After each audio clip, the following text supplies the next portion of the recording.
I might not be the right one, but there's something about us I want to say, 'cause there's something between us anyway. I might not be the right one, it might not be the right time, but there's something about us I've got to do. Some kind of secret I will share with you. I need you more than anything in my life. I want you more than anything in my life. I'll miss you more than anyone in my life. I love you more than anyone in my life.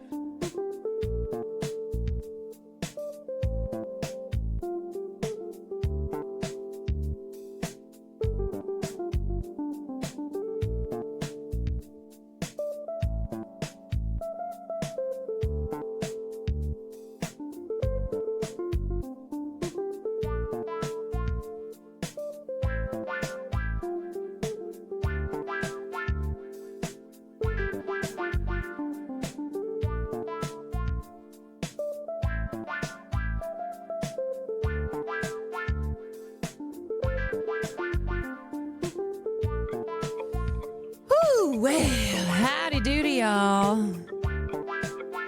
What's up? What's up? It's Caroline, y'all. Howdy doody.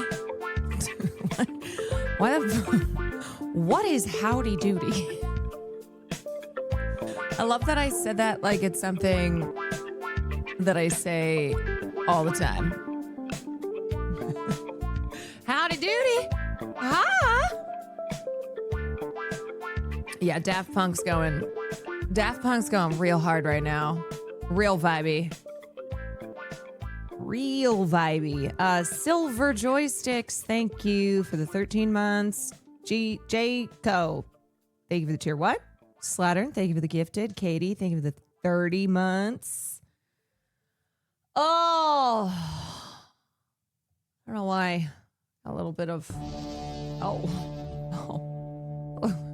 So I have to be like, I have a little bit of heartburn. Then Genesis starts playing. Bum, bum, bum, bum, bum, bum, bum. Is that the real Farley? I don't know anymore. Are you the real Farley? Are you the real Far?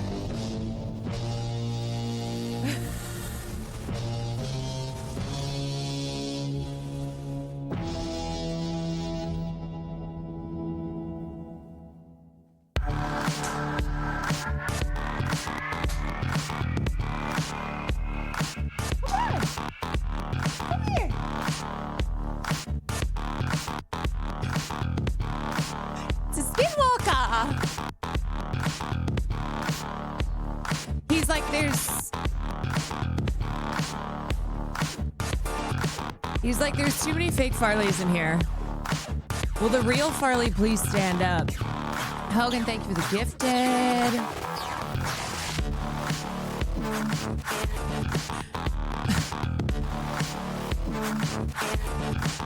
I feel like this song is a good way to describe how my brain felt yesterday night. This like, what song is this? This is Genesis by Justice.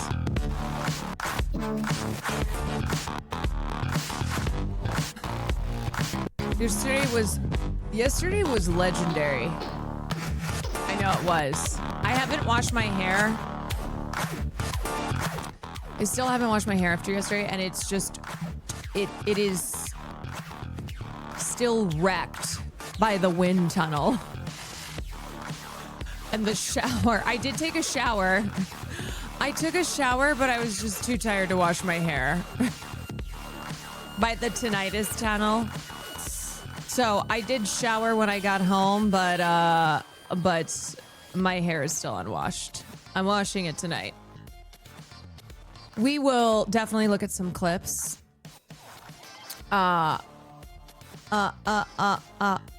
So Sam and I tried to book tickets to horror nights at Universal tonight. We were going to plan on doing that. As we were on the phone in the process of buying the tickets, they sold out, unfortunately. So it's completely sold out aside from GA, but there's just no way we would do GA because you have to wait for hours. The lines are so long, you just wait for hours. It's not fun. Like, it's not fun going regularly, and it's not fun streaming it where we would just be waiting in line. So yeah, that sucks. That sucks. We really were planning to try and go to that tonight or tomorrow, and unfortunately, we can't. Foosly reacted to some clips of last night because she was supposed to go. She was happy she didn't. Yeah, it was so funny. It was so funny that Emily, when we were exiting and people kept being like, is it scary? She's like, no, it's good. I was like, okay, hold on a second. Hold on. Now, can you do it? Absolutely. And that's why I also asked our tour guide what percentage of people quit. And he's like, you'd be surprised. Most people make it through. But it's definitely not something that I think people who are already nervous Nellies should go in not expecting it to be intense. Because it is intense. And namely the fact that it's so loud. I mean, my fellow tinnitus havers, you know how brutal it is. How brutal it is when you're experiencing something where your ears are just constantly ringing.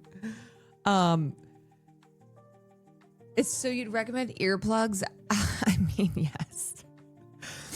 Yeah, it's very, I mean, that's also very jump scary. That's how sound works in movies. So it was very loud, overstimulating. They do shock you, which hurt. Shockgate. They shocked us in the ass, which was painful. The suffocation was intense. The bugs were intense. And now, granted, you can say mercy at any point, but still. Valerie, thank you for the 11 months. So if you didn't watch the stream last night, I will fill you in what I did. It was called The 17th Door. And it was a horror experience out in Buena Park, and it's labeled as Orange County's most intense, most terrifying, most haunted attraction in Buena Park, California. And so you go through 17 different doors. That's why it's the 17th door. And each one has something different going on. So in some rooms there were bugs like tarantulas, cockroaches. In other rooms, it was like the room flipping upside down. The funniest was the wind tunnel, which we have to watch the clip for because it was fucking hilarious. So the wind tunnel was this tunnel that had an enormously powerful fan that created 100-mile-per-hour winds, and it was so loud. It was so loud and intense. They make you take off and like they make you hold if you have a, if you have a hat, anything that could fly backwards and hurt somebody. Emily, there were multiple points where Emily was crying. I would look at her because I was always wanting to check in too. Because, it's like, okay, we're doing content. I get it. We're doing content. We're doing a stream. But also just checking in to make sure we're okay. To make sure. Okay, warning loud. Yeah, warning loud. Let me just pause the volume.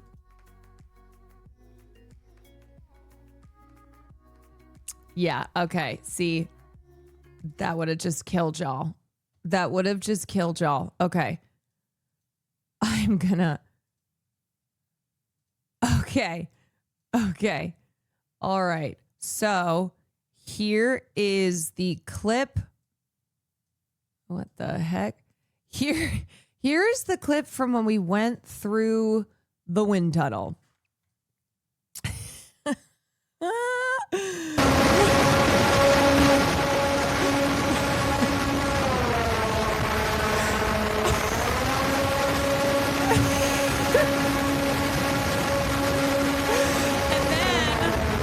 Okay, so I just put my shoulders, I just put my head down and rammed through the tunnel because it was so intense. And I made it through to the other side, and it was so fucking loud too. I made it through the other side, and I turn around, and the rest of them are literally on the ground. As you can see. The wind knocked their asses over. So I realized that they weren't making it through. And I was like, oh, I got to go back. I got to go back and get them. You would have been the final girl in that group. I do think I was giving final girl energy in the group that I was in last night. So turned around and went and got them. Okay, so that is Nat.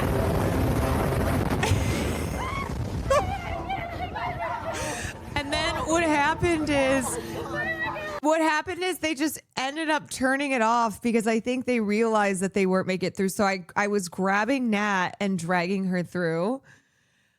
And I was going to grab her and then go for Emily. And then they just turned it off. They were like, okay, fuck it. These people can't make it through. Okay, they're not going to be able to do it. And then look at our hair. I like that there were multiple points where they kept being like, you saved us. You saved us. Like if I had not helped them out, that they would have died. It was such a good stream. It was. Oh, no. It was Real such talk? a good stream. Oh, God. Let me look.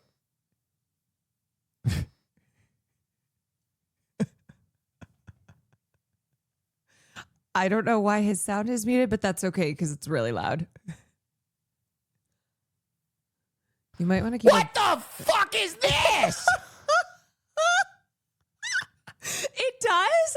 Honestly, it looks like something out of fucking Poltergeist. This looks like when they go to get Carol Ann. Carol Ann! Carol Ann! You know what I'm saying? We watched Poltergeist for film class one night. And it looks like the scene where they have to go through the like nasty ass spiritual portal to go get Carol Ann back, and then when they come out, they're all covered in goo. It's what it looks like it's from. Emily's face.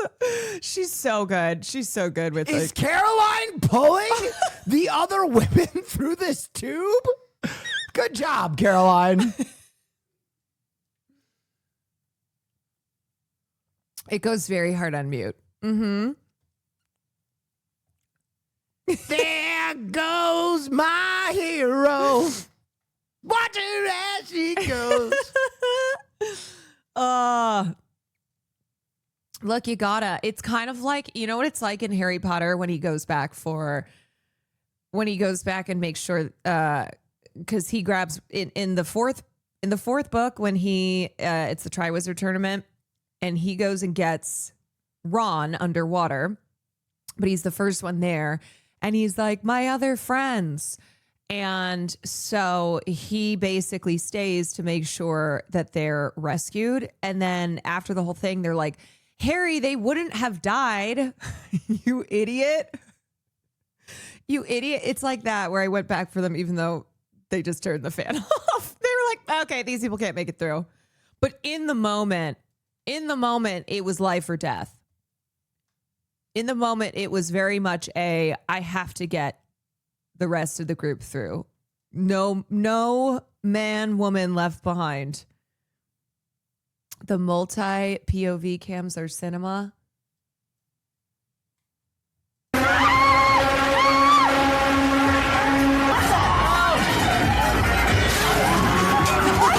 Also, this was the part where they just kept tasing us. They just kept shocking us when we were in this very narrow part. I don't know where to go!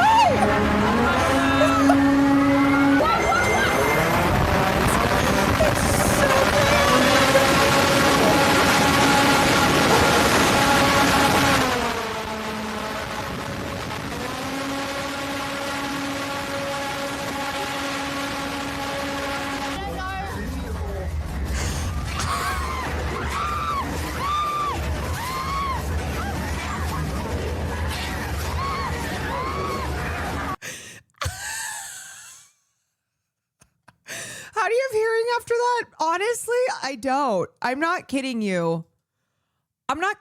First of all, as soon as we finished, when we were waiting for the tour, my adrenaline crashed so hard that I was ready to lay down.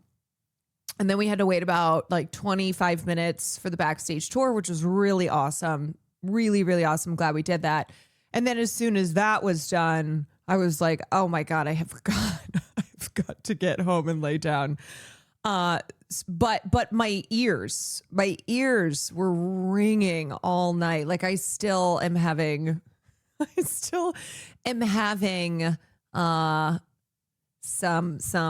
post 17th door hearing pain. No, I didn't take earplugs because I just didn't think about it. Like I always have my earplugs when I go to clubs or concerts, festivals, etc. I just didn't think to have them for that. I've had a headache all day. Like I know it sounds so dramatic. But it was so fucking loud, and especially if you already have tinnitus issues. So I woke up today and I was like, oh God. My head's just been pounding. How long did it take you to find your car? It took us 40 minutes.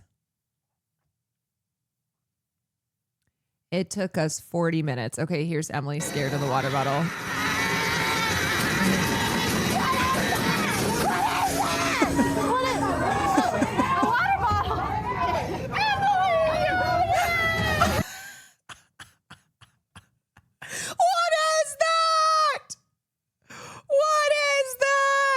It's a water bottle. Oh. He's so cool! Oh my God, he's crushing us! Okay, I'm gonna be so for real, y'all. This was probably the worst part for me. Y'all know how I feel about spiders. Y'all know how I feel about bugs. So, having that thing on my face, it was not fun. But I didn't say mercy. I didn't. I did it. I just wrote it out. And I know tarantulas, I know that they're fuzzy. I know that they're not going to like necessarily attack you. Sometimes they might, but they clarified in backstage tour that they have people who are trained with tarantulas, and so they know when they're starting to get anxious, so they'll swap them out. They know which ones are like more hostile and which ones are not gonna Not gonna bite you? Wait, I would love to see. So the reason too, so they also said that we only put the spider on people's faces who we think aren't gonna flip shit. And so they read Emily's vibes and did not, which was funny because I think this was the one section that she actually was most chill in, but she was the only one who didn't get the spider out of her. Please. All right, let's see. Emily. I love it. Emily, there's a spider on my I don't face. want to crawl on you, but Wait, Emily, there's a spider on my face. there. Can I get one, please? Are you okay?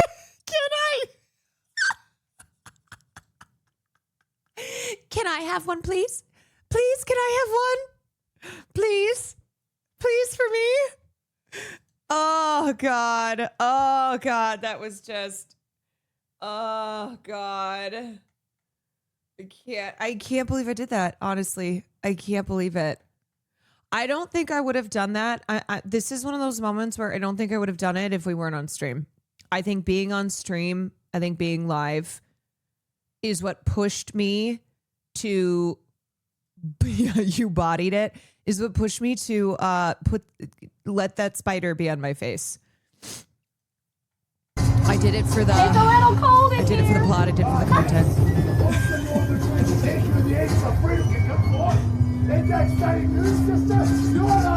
Yes.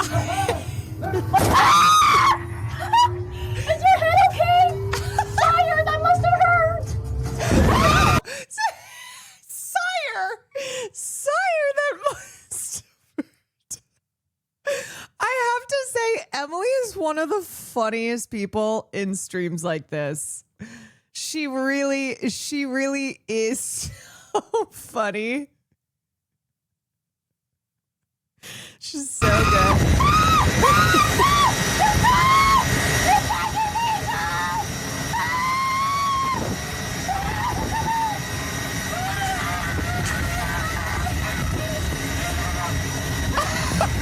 Wait, I literally look like something out of some J horror.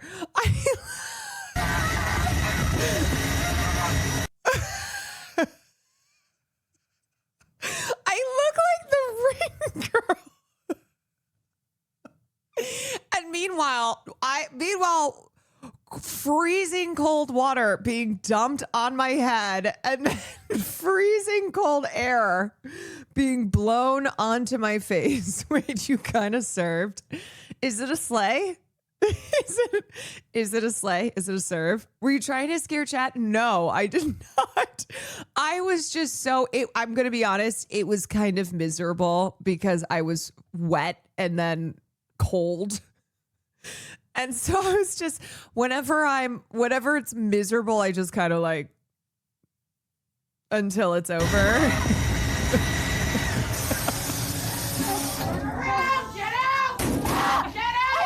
I'm trying! Oh, you're the bathhouse girl. I am the bathhouse girl. Oh my God. Holy shit. This is when you were when you're moisturized and unproblematic. When you're moisturized and unproblematic. Okay, so then what happened is I got there early. I got there at 6:45 and then was lost for 20 minutes. So that was the real horror before the 17th door haunted experience even began. Out here. Look at. I just need to show you what is right ahead.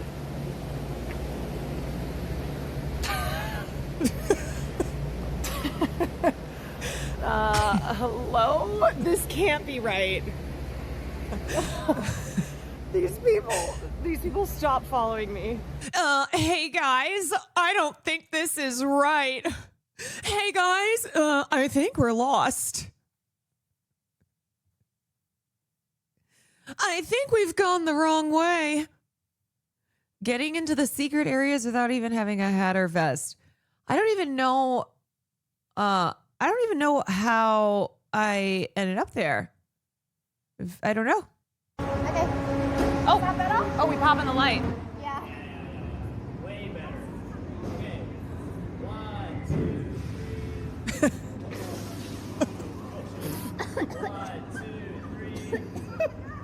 He was.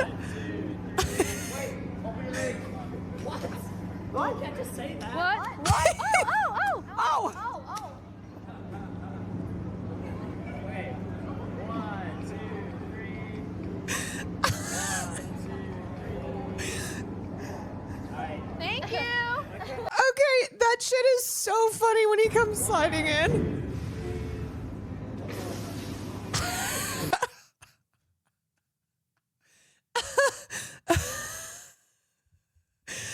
That clown was a content king. He was so he was the one who also, when we were signing in and like signing the waiver, I had my phone that I had chat pulled up on, and then we had switched over to Emily's ingest. So he picks up my phone and was trying to talk to the camera, but didn't understand that my phone just was playing Twitch. And he was like, I don't understand. What's going on? Because he wanted to say hi to chat. And I was like, oh, it's this camera. And he's like, there's so many cameras. The suffocation part was crazy. Okay, so I would say as far as the one that felt most threatening, and if it had lasted longer, I think it would have been. I think it might have been a tap out. Engage restraint. Initiating breathless execution. Initiating breathless execution. Oh my god. I don't know if I can hear it. Oh my god. Yeah, Nat had her face to the side.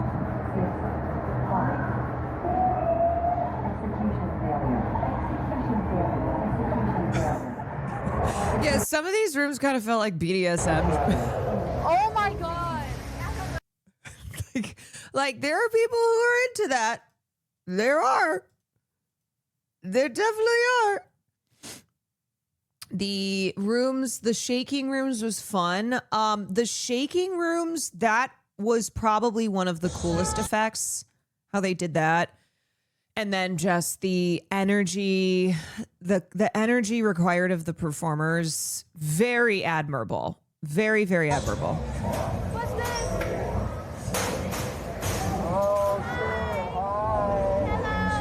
Oh, okay. So this is when they put the bags on us. And then I found out later, once you're towards the end of the maze, and they said to us, like, then you get to have your revenge. And I thought we were going to shoot at these guys, but it turns out you're shooting BBs. I think those are BBs. You're shooting BBs at the people who are coming through the maze. That was the plot twist.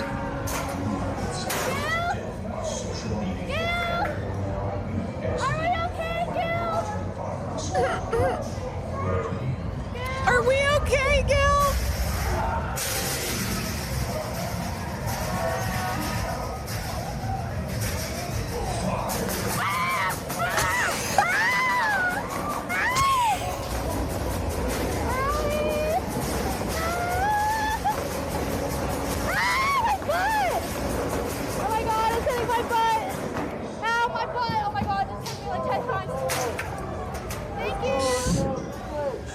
I will say it definitely wasn't pleasant. It definitely wasn't pleasant. And it felt like the whole thing felt really fucked up with the bag on your head, all that. And as I said, when I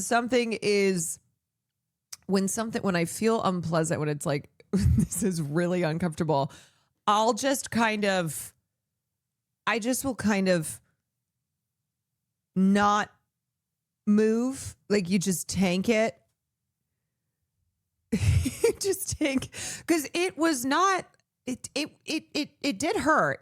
Like, it was not obviously so painful to the point that it was simply unmanageable, but it was not pleasant. the shot where he comes around. This is so funny. Did it leave marks? No.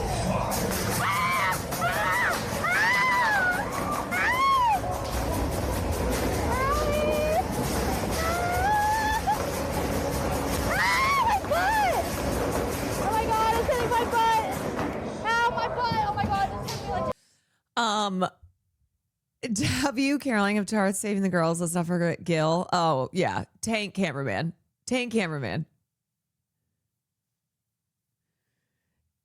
Why didn't you participate in shooting the others? Honestly, because I felt bad. Emily was so funny. She's like, well, they shot me, so I was shooting them. I felt bad.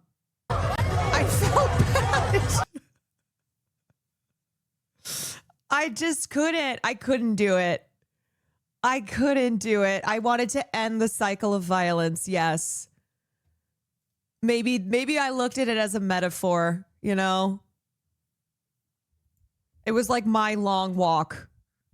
And I wanted to just end the cycle of violence. Someone paid for that experience and they didn't get it.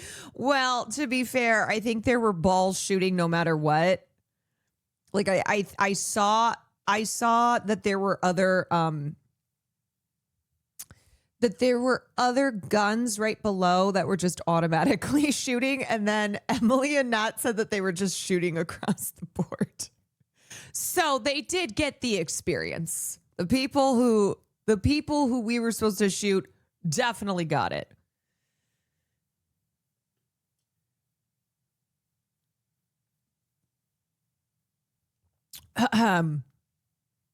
Okay, this is balls. It's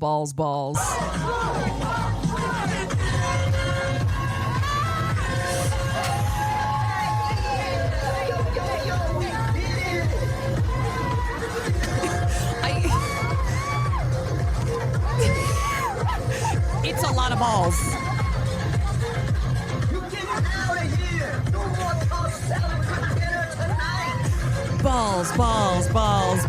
Balls. You can tell the point too that we all kind of start to go, is this gonna fill all the way up to the top? Look at Nat. She's like, okay, wait a sec. Wait.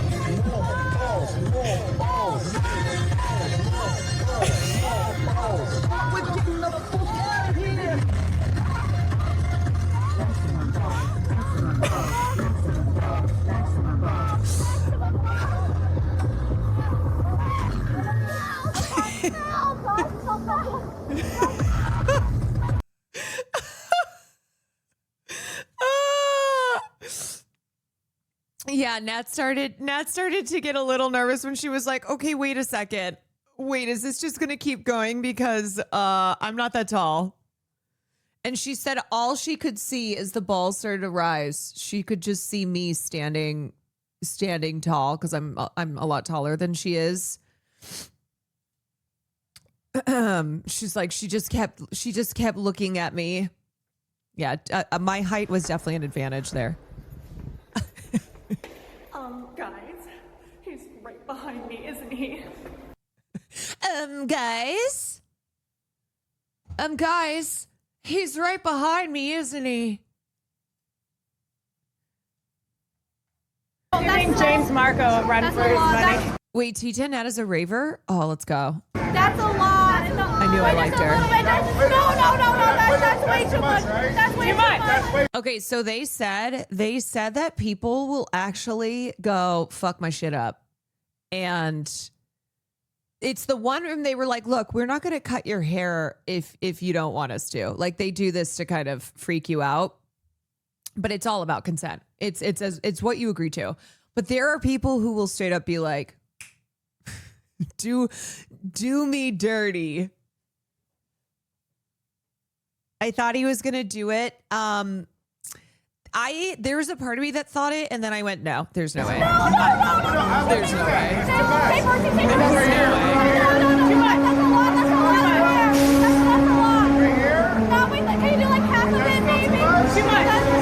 Yeah, this being the most traumatizing room, the opposite of the begonia screening where people went willingly to get their heads shaved.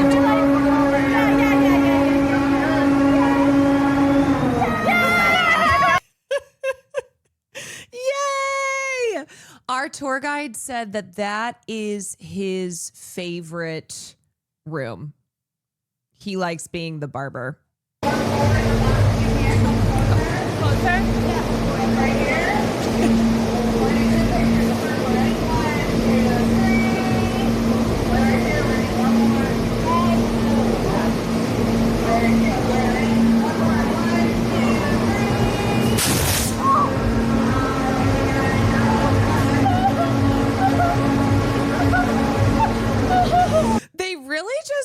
fucking with you all the way through. They really did.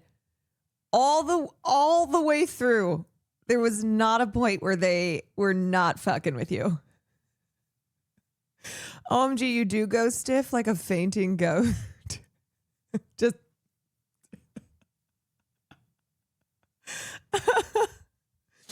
yeah, just hazing you. Just hazing.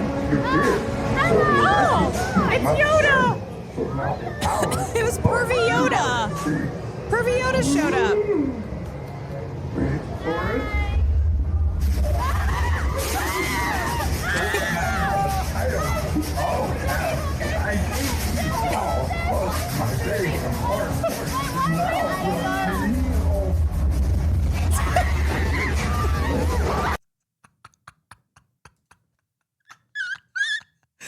I will tell you too, I don't know if you can tell from the clip, and obviously there's like the, making content out of it, but that shit, it was powerful. It really was intense. I think the experience overall is set to an intensity of like level 11 out of 10 intensity, just as far as like the sounds, like how violently it'll shake you. It's designed to just really throw you off center. Did Will see this part? Oh, I don't know if he did. Emily making Gil hold both cameras in that room was diabolical.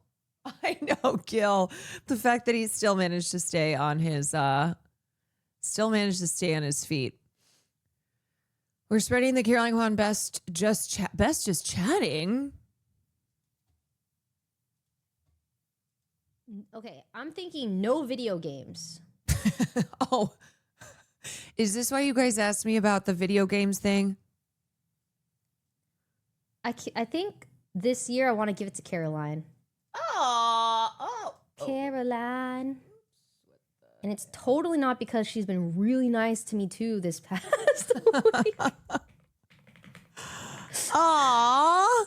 But I do think it would be really nice to see you guys push hard in Caroline chat. win something like this. Oh, that's so sweet. Okay, I'm thinking no video games. Okay, except the shade on no video games. You know what? I have had enough of the lies. I have had enough of the propaganda that CarolineKwan is not a gamer. And I know there's no world. Where it happens. But if I were to be, and it would probably only cause people to like really try to kill me. But can you imagine me getting nominated for best gamer? Best gamer of the year, or whatever it is. You know what too? I finish games. Caroline just challenged you to Valorant? I beg your pardon? I'm sorry? Is she drunk?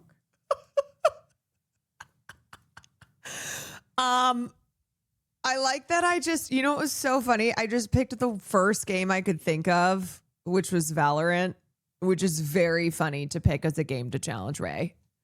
I do acknowledge that. I do acknowledge that is a hilarious game to have pop into my head as gauntlet thrown. Challenge issued.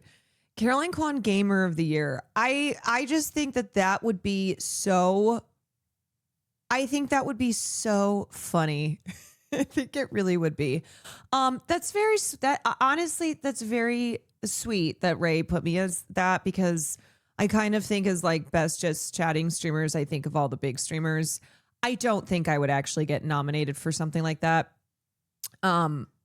It's just one of the big categories, and just chatting is something that a lot of the biggest streamers do. So it's very kind and means a lot that she put me there. I completely forgot that streamer nominations are happening.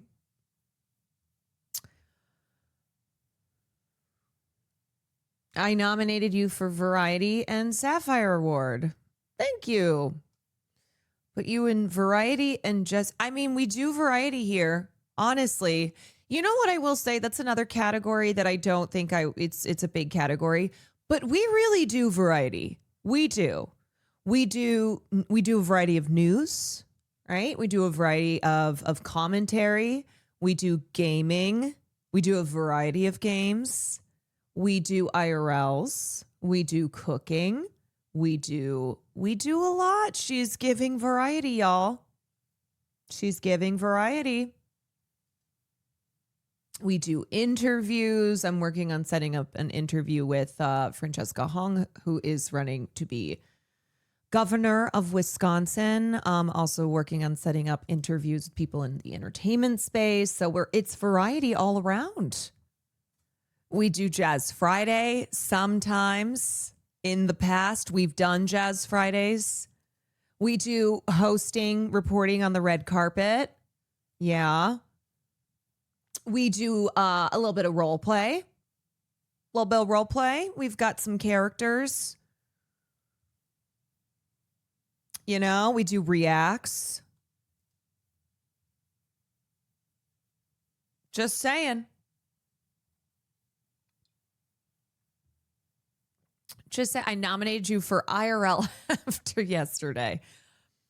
Well, I don't do a lot of IRL. There are definitely people who belong in that category more, but I do think I belong. Wait. Hold on. I'm looking at the category here. Best variety streamer. Streamer who delivers the best variety of gaming content. Oh, okay, never mind. Seamlessly switching between genres while keeping their audience engaged. I didn't know best variety meant like specifically around games, which I do. We do variety games, but I still put you. That's fine. Yeah. Streamer who creates what's just chatting? Streamer who creates the best just chatting content, conversing with chat, reacting to video or news, storytelling, group activities, commentary, and more.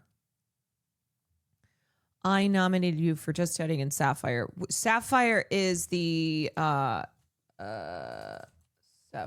nomination streamer. That one is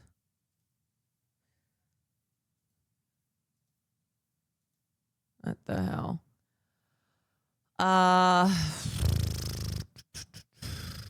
Strategy game, best reality.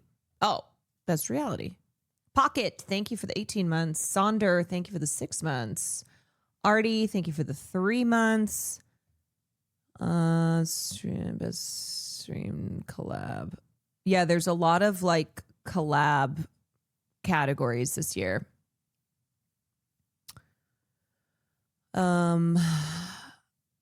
Rising Star and then Breakout.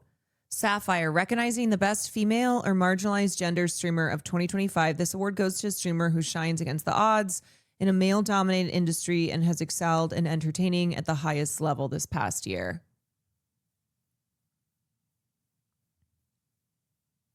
I mean, hello. Look, being Gamer of the Year does not mean being the best as a qualifier. That means like skill level. Okay. It's subjective. It's subjective. What does it mean to be the best? You know, you deserve Hidden Gem because you are. I feel like you don't get the recognition you deserve despite talking about a lot of important topics. You're so talented and kind and funny. Excuse me. Oh my God. That's very kind. I will say, I think Hidden Gem, there are stipulations here. It's recognizing a growing streamer averaging under 200 viewers this year. So there are definitely hidden gems on the platform who are over 200 viewers. I even think like sometimes I think about that with Will, and Will's he's a big streamer, but he's a guy who also more I wish more people recognized, and I just think he's a really good force on this platform. I just love puzzles. Yeah, I think I just love puzzles is under 200 viewers. That's a good category for her. So anyway, thank you. That's very kind. But yes, the stipulations are that you are under 200 viewers. Not gonna lie, I put CarolineKwan for every category except hit. That's also the way to do it, Just every single category, every one. I honestly think you deserve best just chatting. Thank you. Tavia, thank you for the 25 months. Don't get on it. Yeah, this would be my clip submission for Gamer of the Month. Standing there watching. I think you're supposed to be. Just when I dunked on this fucking kid. Scoring like Abdul-Jabbar. You're just. You got. Scoring like Abdul-Jabbar. Daddy, pass it to me. Or maybe LA Noir. Give him the ball. Right in the net. I told him I was better than him. He tried to pass it to Scoring me. like Abdul-Jabbar. Right in the net. I think this game is done. I have to help him. Well, Help out. He's not the stepdad. He's the dad who stepped up. Ow. Oh, man. I know she's not eligible for Hidden Gem, but it describes her in the sense that I feel there's so many nonsense drama slop streamers that get all the recognition on ESL, so I don't know if I explained right. No, you are. We gotcha. We gotcha. It was just more a like per streamer awards nominations, just making sure that no one put my name on that because it does stipulate under 200 viewers, and so I don't want you to waste that vote. And there are great people who are under the 200 viewer mark. Voted Sandwich for best Minecraft streamer. I would also say for best roleplay streamer, it's got to be Timmy Game Guy. Got to be.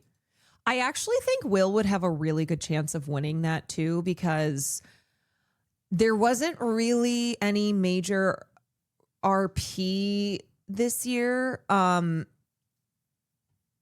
Christian for Hidden. Yeah, Christian. A lot of names to put there. I think Will could legitimately win for Timmy or for Father Baby Billy, which would be so cool. Wide Peep Odini, thank you for the bits. Because I know that's something that, like, I know in the past, Will has deserved to be recognized for his role-playing abilities and for his improv skills. And in past years, it's just been like, okay, there's GTA, there's just major events happening on the platform with streamers who are bigger than Will. And so this year, I actually think he could have a really good chance of winning.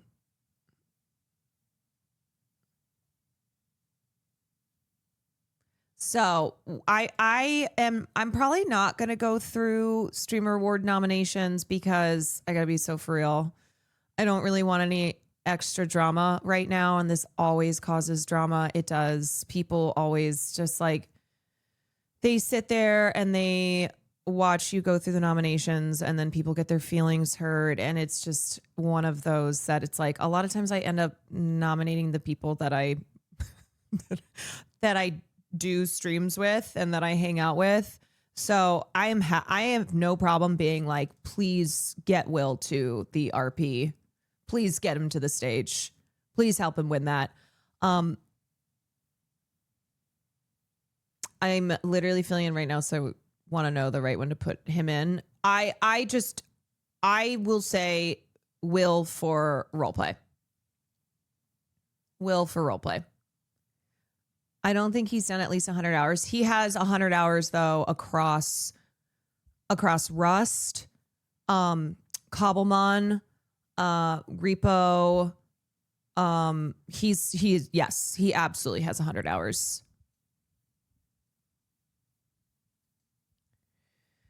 Exhausting to have to sit through the recycled dramas for sure. Yeah, it's just one of those that, look, maybe it's the Libra in me. Maybe it's the Libra in me that's like, I don't want people to feel upset by this. And what I say too is nominate who you want to put, right? Look at what it says. Nominate your favorites.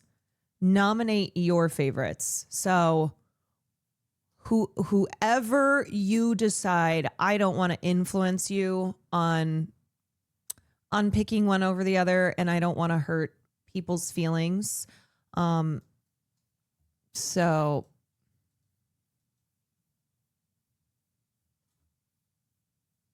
I just want to go to the show. Well, try not to get COVID again, idiot.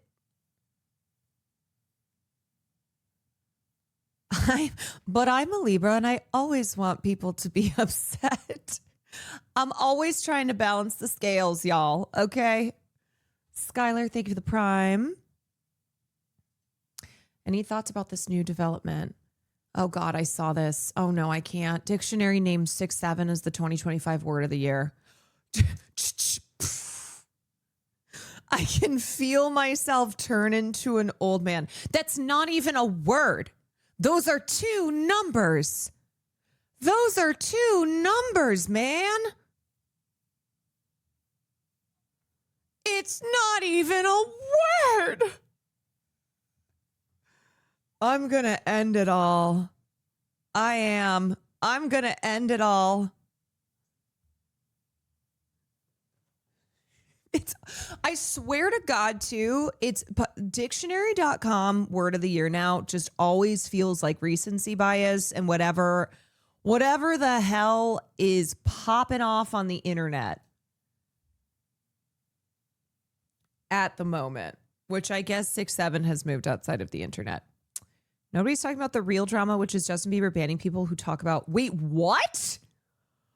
No way. No way. Can I task some of you with nothing else to do with a mission? Don't spam. Don't copy paste. Just watch Justin Bieber's streams and mention often how he should do Fortnite Friday with Connor Eats Pants. He reads chat. Also, apparently Justin Bieber's already complaining about hate on Twitch. I'm like, oh, one day of streaming on Twitch and Justin Bieber's like, yeah, this kind of sucks. There's a lot of people who are just really hateful. First day on the internet, first time. And then Connor followed it up and said, it would appear they are banning people who ask this. Sad to see. Push against the cops. They can't stop you all. They can't stop all of us. That was something that we kept saying during TwitchCon weekend. The group of like me, Sam, Chris Melberger, Will. Every time we would be jaywalking and there were cops around, we'd be like, they can't arrest all of us. So we all just go. We all just go because they can't arrest all of us. The replies have screenshots. That's crazy. Wow, this would be a nice stream to talk about on popular talk show Fortnite Friday, hosted by Twitch's Connor Eats Pants. He was on the Dream SMP, by the way. Oh my God, they're seriously banning people. You are banned from chat. Oh my God, got banned after. Sorry. Oh my God, is there some mod in Justin Bieber's chat who has a hate boner for Fortnite Friday? Why don't they just ban a word? I don't know. This seems really intense. This seems really intense. Is Justin Bieber live now? So is this his new thing? Like, is he a streamer now? what's the tea? What's going on? What's the deal? What's the deal? Is this a recession indicator? What's happening? I don't know. Do you think JD Vance knows who Farley is? Nope, but he knows who Kai is. And let's watch that clip because this was fucking insane. Absolutely crazy. I showed this to Will and we were just both like, what fucking timeline are we in? What is this world that we are in? Right now, as the government, the federal government, JD Vance is the vice president of the United States. The federal government is 5 days away from tying with the longest government shutdown in history. So we're on week 5. Millions of people are about to lose their SNAP benefits starting November 1st. 1 out of 8 people in this country rely on SNAP. And 42 million people are about to lose their benefits because of the Republicans playing around with literally people's lives. And you have JD Vance on Pod Force One. I don't know.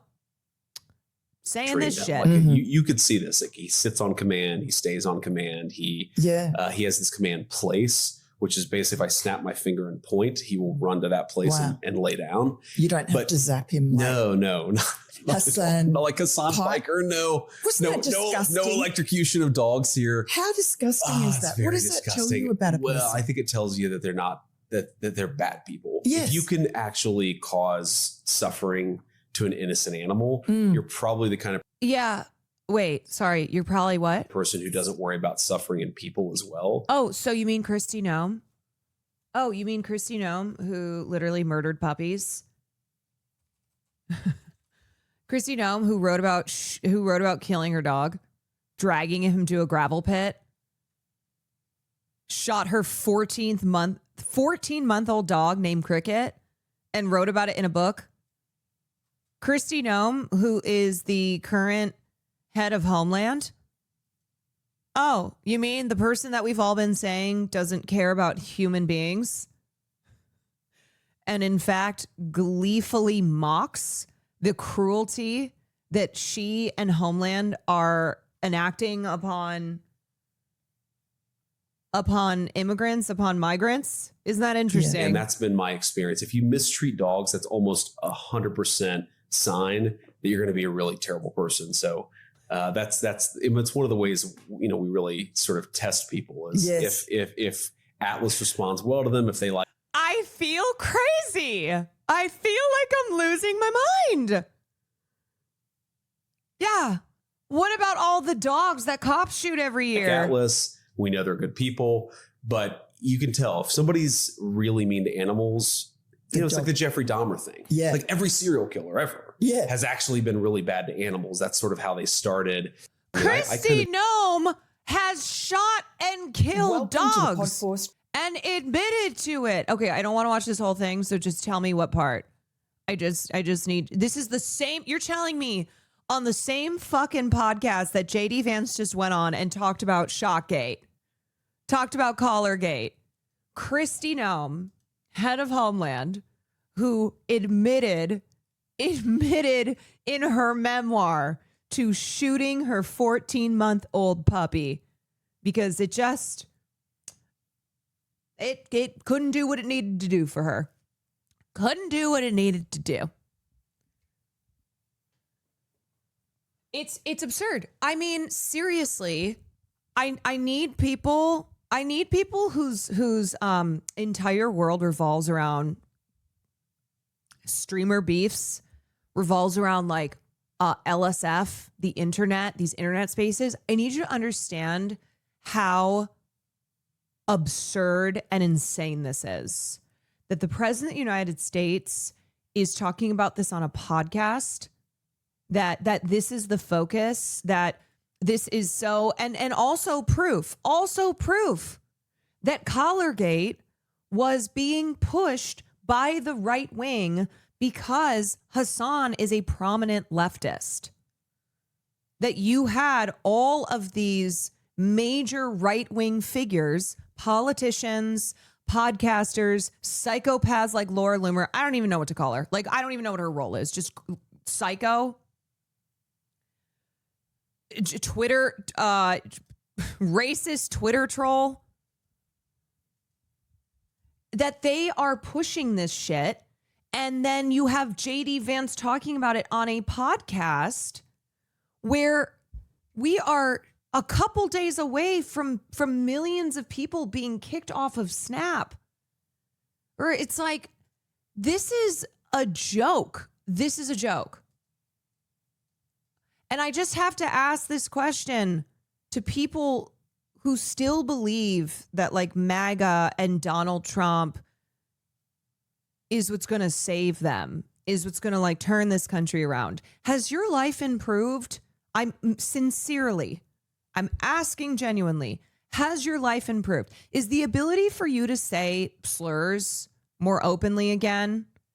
That freedom, that hard fought, hard won freedom to say the R word, to like, oh, woke is gone. Has that made your life better, genuinely, from a material standpoint? Your rent, healthcare, groceries, your cost of living, has that improved?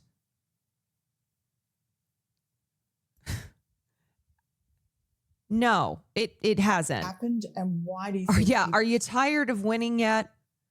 Are you tired of winning yet? people took it the way they did? Well, when you write a book, you put your lessons learned and good times but hard times in books. And that story about this hunting dog had been used against me in political campaigns. People in the state knew it. They had tried to attack me with it. And I decided to tell the truth of the story in the book because I wanted people to know that the kind of that you have hard decisions in life. So what you're saying is that if anybody gets out of line, you're just going to shoot them? Is that the parallel? Is that the lesson to be learned? Is if somebody is no longer serving a purpose to you, you just shoot them in the face? Hard situations. And I absolutely love animals. You just put them down like the dog that you literally put down? I've always had dogs. I still have a dog that goes everywhere with me. And that situation there was hard. But I also don't ask anybody else to take on my responsibilities for me. She's like, I'm not asking anybody else to shoot my dogs. I do it myself. I shoot puppies myself. I'm not asking anyone to do that for me. Do you know what's wild about the whole thing too? Is that Kristi Noem is so fucked in the head that never in a million years would she have thought, you know what, maybe I shouldn't put this in my book. Maybe I should hide the fact. Maybe I should hide the fact that I shot my 14-month-old puppy. I knew that if I had to take responsibility and private do something piloting for that with 31 situation months to keep people safe, then I would do it myself and not ask somebody else to do my job. So that's why it was in the book. And the dog, you learn lessons from it. You know what's interesting? It's very interesting to see Miranda's the difference in Miranda responding to her where she's nodding along, and then how Miranda responds here. That they're bad people. Yes. If you can actually cause suffering to an innocent animal, you're probably the kind of person who doesn't worry about suffering in people as well. Yeah. And that's been my experience. If you mistreat dogs, that's almost 100% sign that you're going to be like she brought it up. No electrocution of dogs here. How disgusting is that? How disgusting is that versus A danger, or you felt that it was going to be a dangerous dog? And the dog was actively killing animals for. I mean, obviously, I know that the hypocrisy is the point, that it's a double standard, all that. No consistency or anything like that.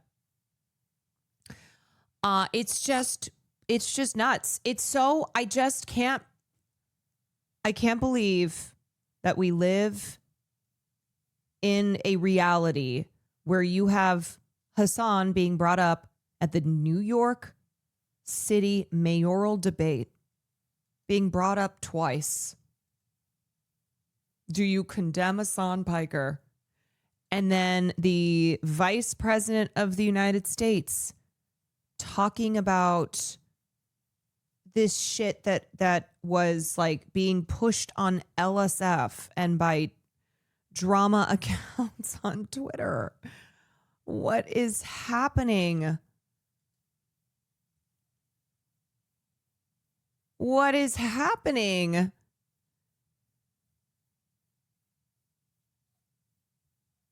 I don't know. It's a pretty wild timeline to be on. How long till Trump says Hassan's name? I feel like he maybe already has or hasn't. I guess not. Maybe would know. Maybe would know if he had. Okay. Deanie, thank you for the bits. Permission granted. Yeah, we're soon going to live in the United States where every day you say the Pledge of Allegiance and then you have to condemn Hassan Piker. I pledge allegiance to the flag of the United States of America, one republic for which it stands, one nation under God, indivisible, with liberty and justice for all. And yes, I condemn Hassan Piker.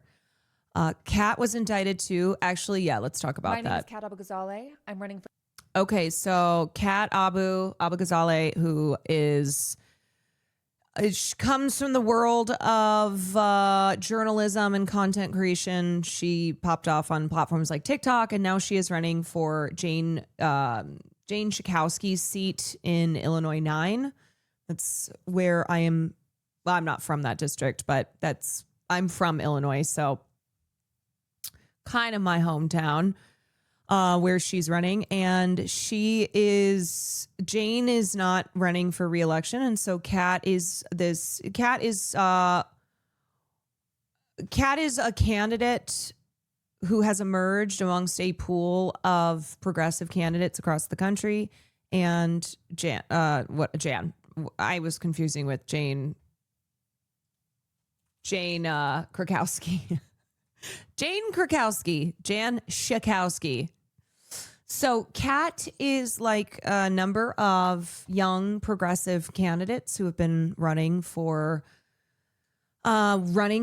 congressional and, both state and federal positions. And so she participated in a protest at an ICE facility, and she, along with other journalists and politicians and just regular people who were there as well, were abused by the officers.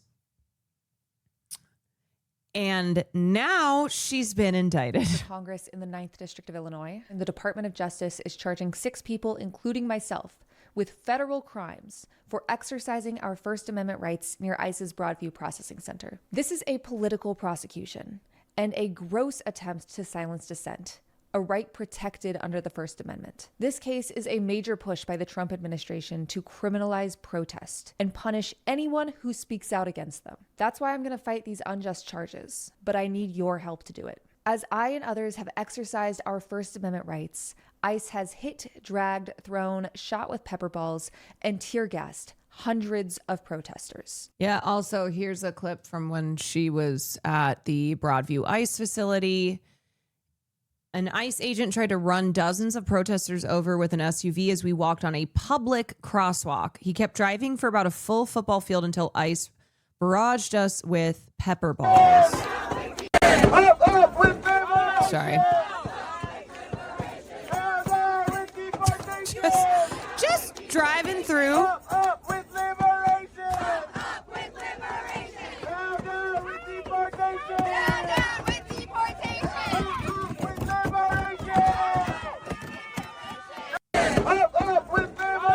Yeah, she was also slammed by another ICE officer, I believe. Yeah, here we go. Done this to me. It's probably the most violent occasion of throwing me to the ground. Look at that. Essentially, a car was about to run over a fellow protester. And so I went to check on that person. And that was all the justification an officer needed to pick me up and throw me to the ground, despite being half his size. And what I really want to stress here is that is what these officers are willing to do when there is press and cameras around. Yes, that is the part that stands out. That's what they do when there are members of the press who are reporting on these protests, when there are politicians, they do this to politicians. They do this to people. They do this to people who are not just like normal people showing up. Okay. They're doing this to the press. They're doing this to politicians,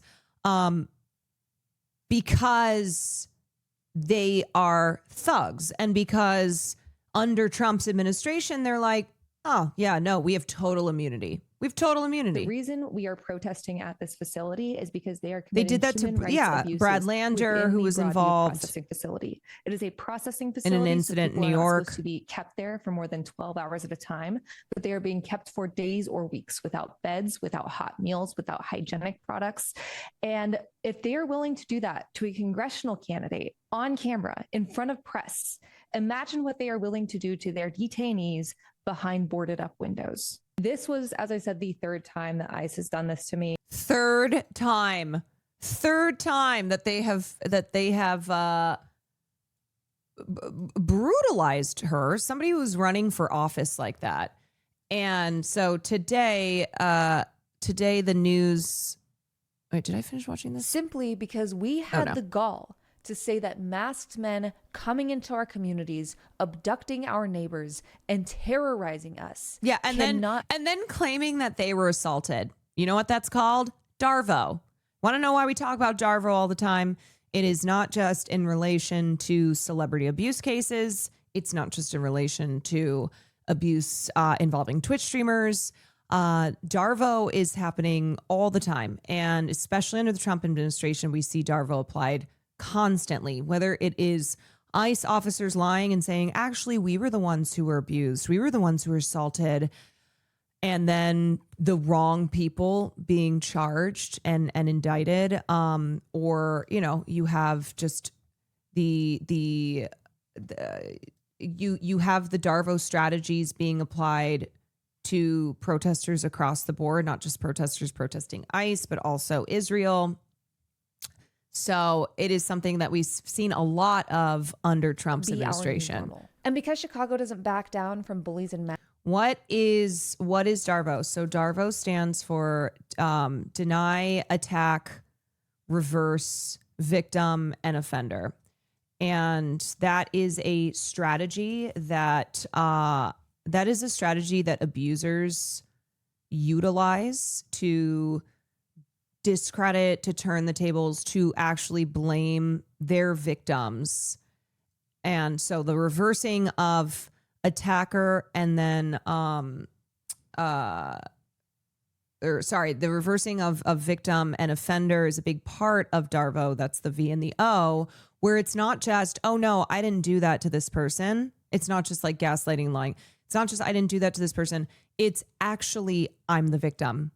Actually, not only did I not victimize them, I am the victim. Masks who tear gas our neighborhoods. This administration has resorted to weaponizing the federal justice system to scare us into silence. But we're not going to be silent. The Trump administration wants you to be afraid of speaking out against it and its anti-democratic power grabs. And there are plenty of reasons to be afraid right now, but we have to overcome that fear. This case targets our... Just thought I mentioned Kat said she was interested in doing an online collab with Caroline the other day on her stream. Oh, yes.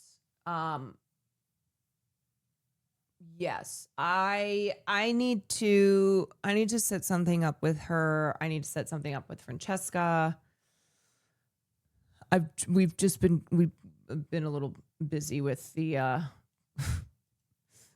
constant China issues. Our rights to protest, speak freely, and associate with anyone who disagrees with the government. And while we have seen the unhinged and unlawful tactics this administration has used against the American public, it's important to remember they're doing this because they are scared. They are wrong. And they know they are on the wrong side of history. We cannot diminish ourselves in the face of these attacks. Socialism or barbarism. Thank you for the 5 gifted subs. That's why we have to unite and stand up for humanity, our rights, and everyone terrorized by Trump's lawless secret police. You'll be hearing regular updates directly from me about this case and how we can use our constitutional rights to resist authoritarianism. And as scary as all of this is, I have spent my career fighting America's backslide into fascism.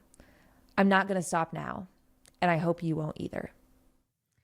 Yeah, so we know what the goal of all this here. The goal of this is to silence and to criminalize protest, to punish those who dare to challenge power, and to silence anybody from joining the cause. So that is just a complete and total abuse of power, total overreach, wielding the might of the federal government to silence dissent.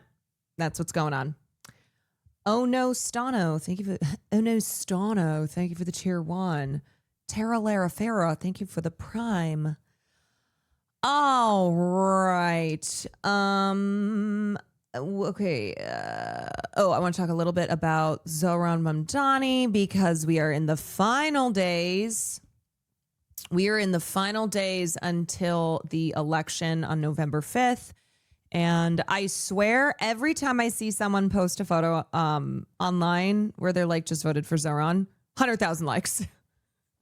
It's like an instant viral tweet is to post a photo of yourself having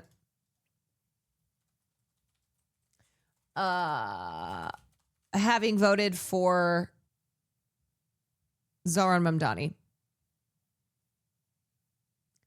And the vote, sorry, what did I say November 5th? It's November 4th. not trying to confuse. Not trying to confuse anyone who's voting. Watch me be like, I told people the wrong day. It's Tuesday, November 4th. Spreading this. It turns out that I'm secretly a hot girl for Cuomo. Hot girls for Cuomo. You know what I'm saying? And it means I'm just a Republican. Okay, Tuesday, November 4th is the election. Jesus. I'm secretly an op. Wait, did y'all see this? Right here. Young voters share why they're team Cuomo, and it's just that they're all Republicans. Social house with hundreds of young professionals in support of Cuomo. Democrat, Republicans, it doesn't matter. We need to save New York City. Let's go around. So shouldn't it tell you something if a lot of people who love Andrew Cuomo and are voting for him are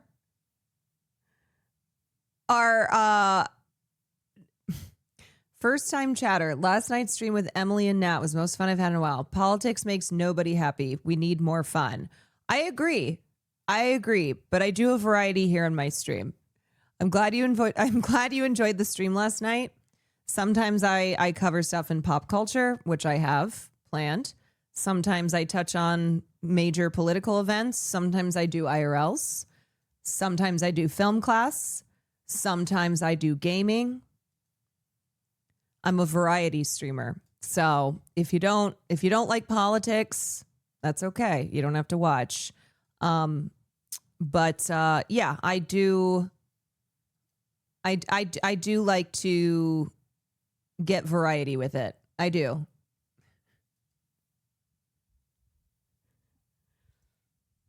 Because I think a lot of times politics isn't fun, but I do think that there's important things that I want to use my voice to discuss. You know, things that are important to me and are important to others, and so they'll come here and we'll talk about it. And then because I don't want us all to be doom and gloom all the time, I don't want us all to just feel like everything is bad. It's all bad. You know, we try to infuse it with some fun, some good times. But also when we do political coverage, I always try to ultimately lead with positivity. I don't want to just be like, hey guys, things are fucked and there's nothing we can do. And it's why I do appreciate people like Zoran Mamdani, because I've seen people say, I have seen New Yorkers say that they have been waiting their whole lives for somebody like him. Somebody who doesn't just go, everything's bad, so vote for me and nothing's going to change. But a person who has a smile on their face, who is a happy warrior, and who's like, hey, I know life is expensive, and I am here to offer a way through to make life more affordable for you. I have a plan. I have a vision. And if you're willing to put your trust in me, then come along. She New York the shit out of that. Love it when a streamer covers politics and actually games when they say they will, unlike some others. Unlike some others. I'm a volunteer phone bank lead for Zoran, so here's my obligatory link. Share to sign up for a shift. Join in on the hope from anywhere, chatters. Yes. Join in. But anyway, that's kind of my philosophy on life. The things that I care about, that a lot of y'all in here care about. Like to talk about it, like to try and contribute to making this world a better place. But also, I believe in the power of entertainment and fun, because otherwise it can feel really overwhelming. And I think sometimes we get addicted to doom scrolling, and I never want my stream to just be essentially a doom scroll, because I know a lot of people doom scroll on the internet all day long. And I think that can be actually ineffective.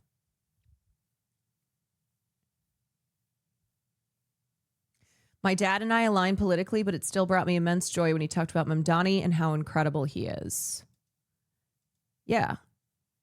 I mean, I think a lot of people have had that experience where a candidate like Zoran Mamdani has connected them with family members who otherwise they have been very politically estranged from. And obviously things feel very divisive. People always say, like, we're so divided. We've never been so divided. And what we're looking for is a way to fix those divisions, is to, bridge these gaps, is to help people realize that we have more in common than we don't. And you are closer to being a person who relies on, say, SNAP benefits. Maybe you do rely on SNAP right now, than you are to being a billionaire. And you are closer to being on the streets, to being homeless because of something maybe that happens with your health. You're one accident away. So that is something that most people in this country share struggles. Most people in this country are being overwhelmed by the constantly rising cost of life. And that has an effect on you every single day. And for some people, maybe you just want to go watch somebody who only plays games on stream, or, it's just going to make you laugh. And I think that's important too. But unfortunately, there are also people on this platform who are constantly spreading hate and division, and what I believe is dangerous right-wing reactionary rhetoric. And so I'm going to keep saying what I believe in, because I believe that is actually in the best interest of the collective, of us all as a collective. Sarah, thank you for the gifted. And the truth is that more and more people, especially the younger generations, they consume their news, they get their commentary, their takes from content creators, from podcasters, from people on the internet. And right now it is overwhelmingly right wing. It is. And there is just we've been experiencing a shift away from collectivism and solidarity with one another, and towards hell and brimstone. Full disclosure, I feel that every day, even though I'm healthier than the majority of people my age, and yet I still feel fearful for one medical bill that ends up putting me on the street. Yeah, that's, a lot of people's reality. So anyway, that was a long, that Chatter's probably not even here anymore, but yeah, no, Chatter. I also wish that I said this the other day. I was like, I wish that I could just come on here and do objectively fun things only, but these are issues that I care about, and I do view my role as a streamer as somebody who gained a platform via advocating for my values and the changes that I want to see in this world. And so I'm got to keep doing it. Got to keep doing it. As a Muslim, I could have never imagined a brown Muslim person being so immensely popular for their politics and being so close to holding a very important position. It's been so amazing and inspiring for me to see as someone who's super passionate about politics. Zoran gives me so much hope. And I think Zoran, he's not perfect. Nobody is. But I think he shows that that we can and deserve better than what we have now. As a born Republican, I have options. I also wait, Matt commented, I also love the concept of a born Republican, Arab, assigned Republican at birth. Yeah, so a reminder that Zoran Mamdani is the Democratic candidate for the mayoral election. And a lot of people who are voting for Cuomo, claims to be a Democrat as well, lost the primary, are Republicans. Are people who understand who Cuomo will be mayor for. And he will not be mayor for the millions of struggling New Yorkers, for the people who aren't wealthy, independently wealthy, aren't a corporation. And it's as simple, you know what? It should be as simple as understanding, as a political candidate or a sitting politician, who are you standing for? Who are you actually in office to advocate for? Are you here to ensure even more tax cuts for corporations, for billionaires? Are you here to ensure that they continue to be the biggest recipients of welfare? Or are you here to make sure that we get on track to making life more affordable for the majority of people in this country? Do nothing. If you had to describe the Democratic Party in one word, what would it be? Disappointing. Do nothing. Disconnected. Failing. I mean, the only word I can think of is nothing. Politicians these days largely support billionaires and support like the billionaire class. And when I saw a candidate like Mamdani, I did not feel the same. I felt that was somebody who was actually speaking to the issues that impact me as a New Yorker. Zoran Mamdani made history this past June when he won the most votes of any candidate in New York City primary history. And a lot of those were new voters. We are here at the New York Is Not For Sale rally with Zoran, Bernie Sanders, and Alexandria Ocasio-Cortez. And we're talking to new voters and asking them, what is it that got them to the ballot box for the first time? Matthew, can I ask, did you vote in the 2024 presidential election? No, I didn't. I honestly didn't, for the sake of not really fully understanding what their objectives were or what they really wanted to change. But with Zoran, I feel like it's straight to the point. So yeah, and that's what we have been experiencing more of. People who are just sitting out elections. People who are looking at the candidates that have been offered up and going, nah, what's the point? Nope. And so when you have somebody like Zoran come along, it excites people. It makes them believe. People want to go and vote for somebody who is offering them a path forward, not somebody who's just like, the other guy sucks. Oh yeah, we can't do any of that stuff, and so we're not gonna do anything. That's not who people want to. That's not what excites people. That's not what makes them feel good to go cast their vote. You know? So what is it that prompted you to register to vote for the first time? Zoran, honestly, I think his message really hit close to home. As a Bronx native, I see all my neighbors struggling every single day. I am a rent stabilized tenant in New York City, and every year as my rent stabilization goes up 5 to 7%, I just live with anxiety, knowing that one day, very soon, I may not be able to afford my rent. And a lot of politicians just tell people over and over again what's not possible.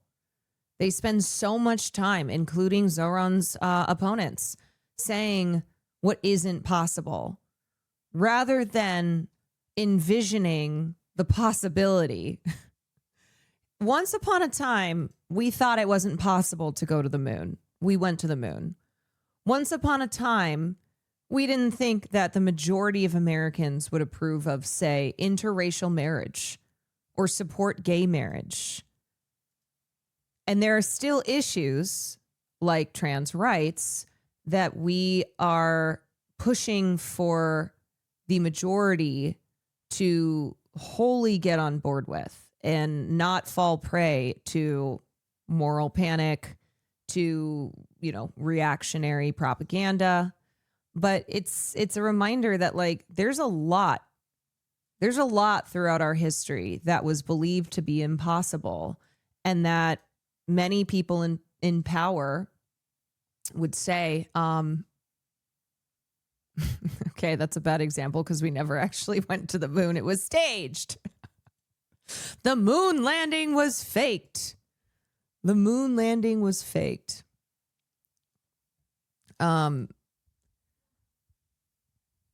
Yeah, and so now they'll say, "Oh, well, we can't do anything about the rent. Sorry." It's just going to keep going up and up and up. It's like, okay, well, look at it the other way. Things have gotten worse. Things have gotten more expensive. So there was once upon a time that this was not the case. So why is it now that the current reality is the only reality? Why is it that there is no other reality possible aside from the one that we are existing in? There was a couple of TikTok videos on my For You page. He was talking about affordability, free buses. I don't like buses because they're so slow. But when he was talking about making them free and fast, I'm like, okay, that's interesting. He's talking about grocery prices going down, opening more mom and pop owned grocery stores. I was like, all right, this guy, he's onto something. What do you think the Democrats could learn from a Zoran campaign? I think just listening to their constituents and listening to the pain points that people are experiencing instead of trying to please the billionaire class. They just don't offer anything. You have the three people that are here today, AOC, Bernie, Zoran, they're offering something. They're not just running against the right. Schumer doesn't offer anything. And Jeffries doesn't offer anything. Excuse me. Hakeem Jeffries offers strongly worded letters. Okay. As well. We need both of them out. Stop, listening to big money interests. Listen to the people. That's what we are. That's what we're fighting for. How are you going to feel if he's not able to get everything he promised done? I think I definitely feel disappointed if some of the promises fell out. He's probably going to be able to deliver on some things, maybe not on everything. And I'll take whatever one that we can get and keep hoping for the best for him and the people that he inspired to continue to run. People need to be really conscientious and patient, knowing that Zoran is going to have a lot of challenges in front of him in Albany. I feel proud to take and vote for him. I feel like there's something about that guy where he might not be able to achieve everything. He's gonna fight for everything. He's gonna fight for all of our needs and wants. He might not accomplish everything, but that fight is what ignites me to come and vote today. Yeah.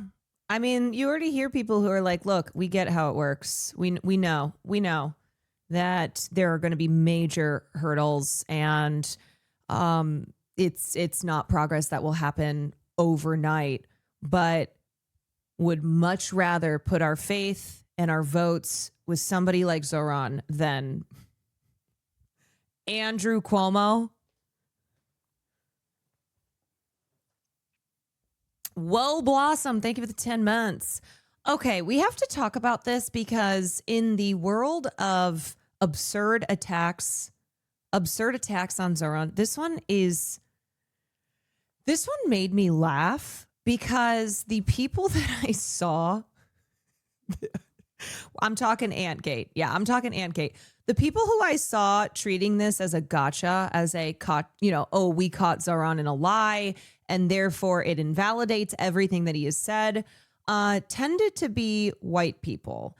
And what I'm talking about is Antgate. And what Antgate is Zoran Mamdani told a story when he had that press conference and made a speech about the Islamophobia that he has had to deal with on the campaign trail on his entire life, speaking for the million Muslims in New York City, but also Muslims across the country who, for the last couple of decades, have had to tolerate the indignities that they have experienced, the constant racism. And Zoran told a story about his aunt. Here we go. Let's get, where's this part of the discussion? Aunt versus aunt. I say aunt. And he said, I want to speak to the memory of my aunt who stopped taking the subway after September 11th because she did not feel safe in her hijab. I want to speak to the Muslim who works for our city, whether they teach in our schools or walk the beat for the NYPD. Okay. Rather than listening to his story or perhaps engaging in some introspection about prejudice others face in America, right-wing media seized upon Mamdani's mention of his aunt to try to claim some kind of gotcha. The Murdoch-owned New York Post and Fox News both claimed to find Mamdani's actual aunt, who doesn't wear a head covering. On Tuesday morning, Mamdani had to clarify what the word aunt means in South Asian culture, explaining that he was speaking about his father's cousin, Zehra Fuhi, who passed away a few years ago. An aunt can refer to not just a sister of a parent, but to any elder female relative or even a friend or acquaintance. And this is something that is common in many cultures.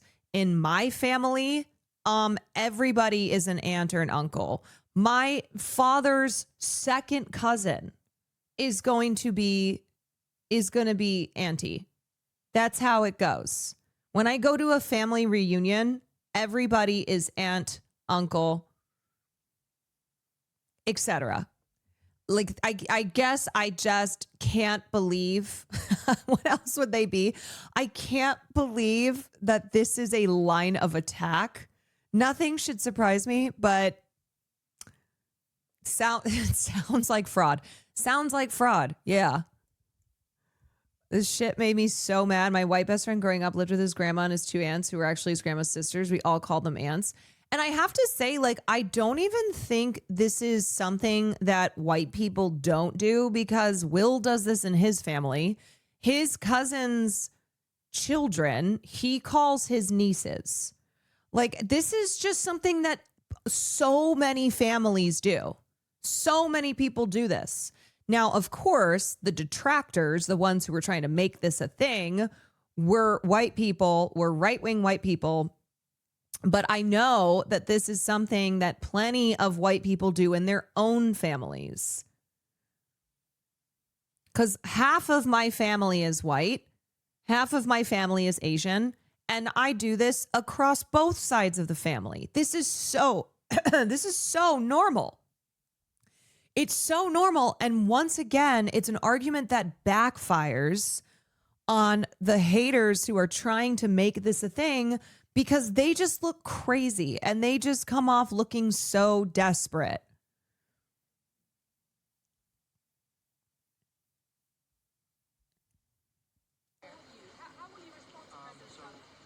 So he had to respond to this.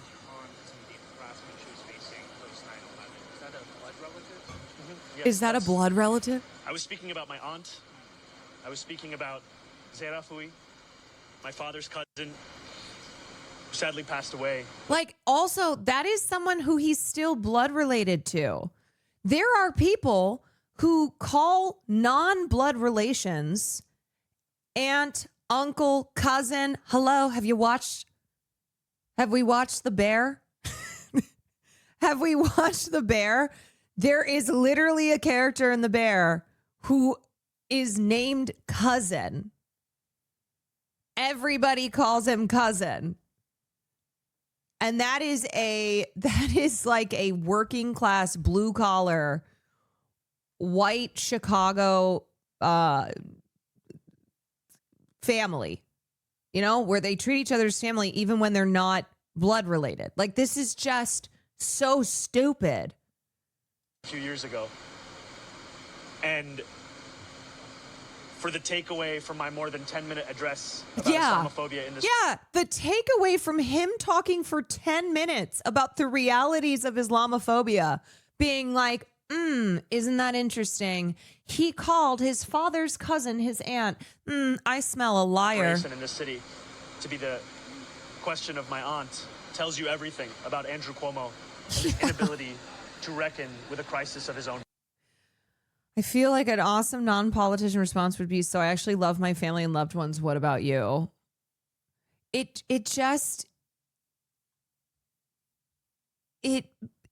makes anybody who tried to use this as a gotcha look like a soulless freak.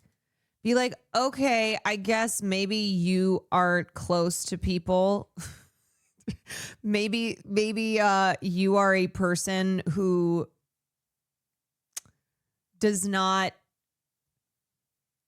lovingly address extended family members, close friends in familial terms, but it is so common everywhere. It's because they have nothing else and they are grasping at straws. That is the truth. Someone else in chat said it, but white people should understand it from Uncle Joey from Full House. Yes. That's why, honestly, it's as I said, of course this was being pushed by Murdoch's owned New York Post and Fox News, and the noxious Twitter accounts were it was white people on Twitter, but this is absolutely a thing that is normal in white families as well. And then, you know, in black culture, calling elderly black men unk, like that is a sign of respect. That is something where just by being an elder black man, you are referred to as unk.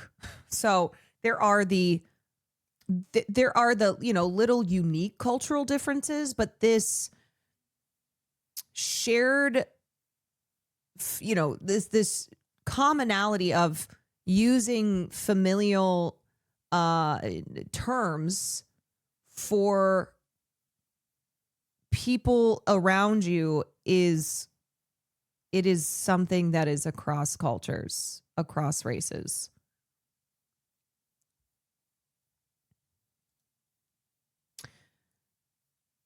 Caroline, you gotta stop fucking with black people that don't tell you what you gotta think. Kef, what the fuck does that mean? What on earth? What on earth does you gotta stop fucking with black people that don't tell you what you gotta think mean?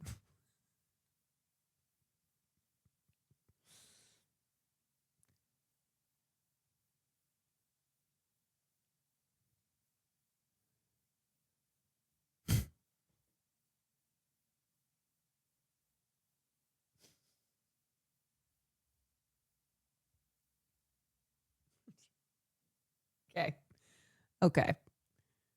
You said unk is a respect status. You are here often. It's not a first time chatter. So I don't think that's an appropriate thing to say. I don't think that's an appropriate thing to say, to tell me to stop fucking with black people that don't tell me what I gotta think. That ain't it. That ain't it.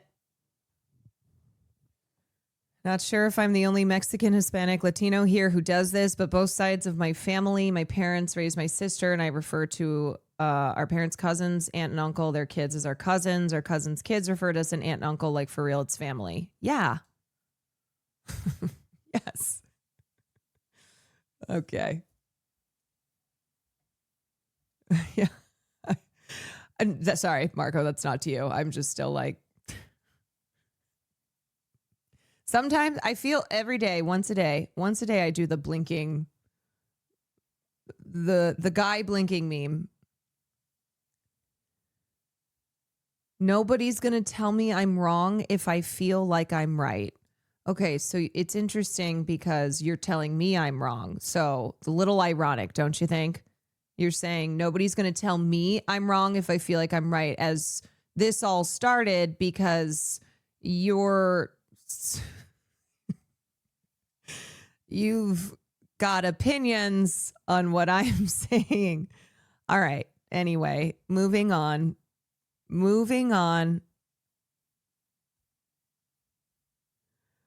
The whole saga is another bigoted attempt to smear Mamdani based on his religion. His opponent, Andrew Cuomo, along with right-wing media, has made multiple Islamophobic attacks in a desperate attempt to gain ground on the surging Democratic candidate.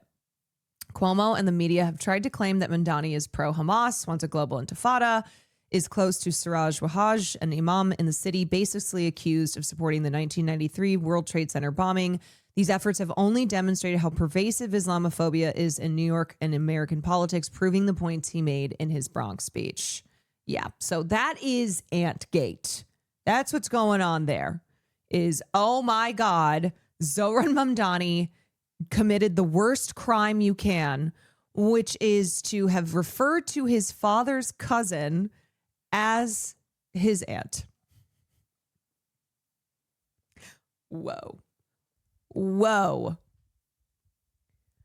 Champagne Mango, thank you for the 19 months. Okie dokie. I want to take a look at...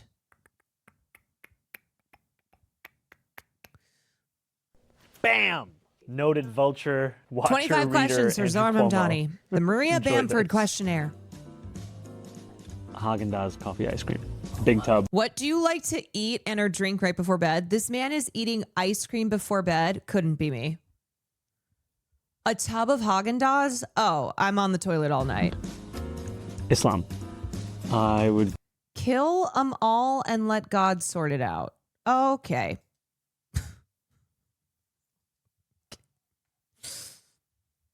Good. Okay, goodbye.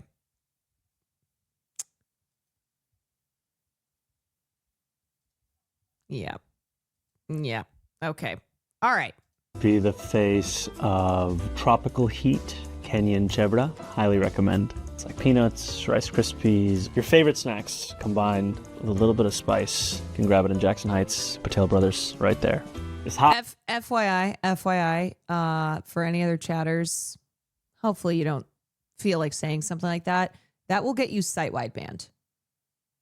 Okay, that is not just something that you're going to be banned in a chat like this. You will be banned across Twitch. So if that's what your goal is, then there you go. Claustrophobia. In 2017, I worked on a city council race for a man named Khadr El-Yatim in Bay Ridge. And I was commuting about hour and a half each way. And that was the summer of hell for the subway system. And so I would almost every day get stuck in a tunnel and would just start to spiral as to when we'd actually get out of it. Do not recommend. Okay, well, recently I got a phone call from an older man who complimented me on the campaign that we had run and how we'd energized young voters. He was very gracious. That was Andrew Cuomo. It's about a month and a half ago. Yes, I read the match report for the... Remember when Andrew Cuomo already lost one election, the primary election? Arsenal-Manchester United game. Arsenal won 1-0. It's very important. It's the first game of the season. Hopeful, as always, that this will be the year. typically isn't, but hoping that it changes. The $30 suit and tie from Steinway thrift shop, which I then wore to jump into the ocean for the Coney Island plunge. My wife is big into thrifting, but knowing that I was going to do the polar bear plunge and that I would ruin the suit, I thought best to be a thrift guy and tear that suit apart. His wife also has incredible style. Of course, she's like a thrifting queen. She's one of those, his wife is one of those people that you look at and you go, see, when I try to thrift, I don't put together outfits like that. My clothes don't look like that. My style doesn't look like that when I thrift, because thrifting is an art. It really is something where whenever I'm at a flea market and I look around at people who just look so cool, they just look, it's the type of pieces that I go, there's no way. And I'll look to see what they're picking up. I'm trying to study what their brain is thinking as they are thrifting. And it really is an art. And if you're great at it, I am so jealous. There are people who just know how to thrift and put everything together. I know. And I have looked at his wife's Instagram before because I love her style. And of course she loves to thrift. She's a great aesthetic. One of the downsides of this job is I have to spend a lot of time listening to someone who likes to hear themselves speak. But luckily for me, he spends a lot of time out in the Hamptons doing fundraisers, speaking to billionaires that put Donald Trump back in the White House. That man is Major Cuomo. The original Absolute Bagels. It's a big part of my childhood. A lot of days after middle school of having my bagel and my Sun Pulp Tropicana, sitting with my friends at Absolute Bagels. And I think it's the similar thing for a lot of New Yorkers, not necessarily for that exact place, but just has amazing an artistic institution talent. that they grew up with that she's an artist. has come and gone. And it doesn't actually have to be that way across New York City, where so much of what we love becomes a memory from the past. Famously, my parents. If you were without a home or ability to earn, do you have anyone you can turn to for shelter and financial support? I'm very lucky that if Use I those were parents. to lose my home or my ability to earn, that I would be able to turn to them. And I also know that that's not the case for many New Yorkers. Nepo baby much? Gotcha. It isn't the way for a city to run, that so many could just be one emergency away from losing the stability that they've built up over many years. And yet it's a reflection of living in the most expensive city in the United States, where so many are left to struggle on their own. Before I was an assembly member, I was a foreclosure prevention housing counselor. I worked with low to moderate income homeowners across Queens, and I was struck by how many of my clients had the Wait, but I thought he never had a job. I thought he didn't have any experience. I thought he was like just some unemployed Nepo baby who decided to run for mayor. that kind of job that we had been told would create that life of stability, and how they were still just one thing away from losing that. One trip to the ER, one family emergency where someone needed their help, and then it was as if they were on the precipice of losing everything. And these were for people who were the pictures themselves of success. And yet that was how close they had to live to the edge. Okay, how to make it in America. I'd want to be a brand ambassador for Rasta Monster. I just loved that show. Thought it should have been renewed. Love Luis Guzman. I watched a little bit of Love Island USA. That was a good time. I didn't quite finish it. It's a lot of episodes. No, Zoran is a Love Island viewer. Enjoyed it. Favorite couple. I mean, a Maya Papaya. Honestly, this is how he wins. This is how he wins, by being like, yeah, I watch Love Island. New York City resident. I tend to always make chai in the morning regardless of whether I have time to drink the chai. And then I feel this sadness of having just finished making it and knowing throughout the whole process that I had to leave immediately at that point. That's painful. It would be Fiorello LaGuardia. I think that he was the greatest mayor in New York City's history. And he faced similar crises that we do today, the crisis of anti-immigrant animus and the denial of dignity for working class New Yorkers. And he reshaped what we thought was possible, and did so with a real sense of what the city could be as opposed to just what it was. My mom's determination. She has often spoken to me about the importance of having, as an artist, the skin of an elephant.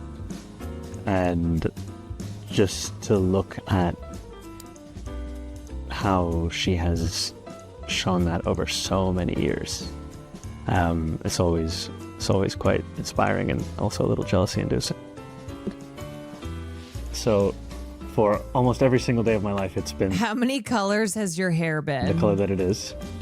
And then there was one day in 8th grade where I spray painted my hair the colors of the Ugandan flag. This is a trick question. I would not leave New York City. It's the best place in the world. If you want to travel the world, you can just go to somewhere new across the 5 boroughs. Why go to Sri Lanka when you go to Staten Island and have Sri Lankan food? That money can't always buy you an election. And we just learned that in the Democratic primary. Bam! Noted vulture, watcher, reader, Andrew Cuomo. Enjoy this. Okay, so this morning I did manage to Money can't always buy you an election. finish the chai. Chai, my 2 McVitie's Digestives biscuits. That is the classic beginning. The bootleg merch that I saw yesterday, a man came up to me with a t-shirt that said, "It's a Mamdani ting." He said he had previously only sold 1 of those. So I was happy to be his second customer.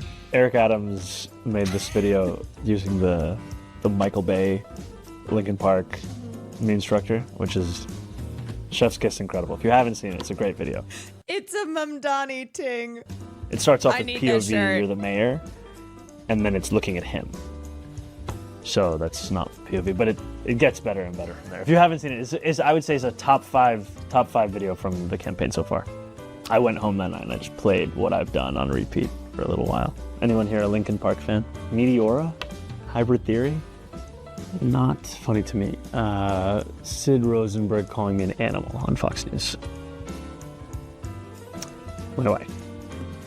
Did you just say my wife? Oh, he's a wife guy. He's a wife guy. No, it wasn't wait, no. The way he dunks on Cuomo is always amazing. It's always on point, but never too much to offend. Yes, it's very cheeky. It's very like, this guy. You know what it is? It's very, I cannot believe when you put Zoran up next to someone like Cuomo, that there is anyone still who's like, yeah, you know what? Andrew Cuomo. Yeah, you know what? Give me Andrew Cuomo. It's very this fucking guy. My friend Nikhil shaves his beard. We love the stubble. You should keep it. Well, I think everyone should be paid a living wage so that they can actually afford to live off of what they're paid. I'll be honest with you, I name dropped 50 Cent in a Breakfast Club interview. I was talking about my tax policies and how I think the top 1% of New Yorkers who make $1 million or more should pay an extra 2% in income taxes. And I knew that he hates that as a tax policy. He's talked a lot about policies he likes. And then he put out the statement where he was like, I'm going to offer Zoran Mamdani this much money and a first-class ticket out of New York City. It was like $258,000. It's like, this is such a specific amount. And that's when I learned how much money the mayor makes.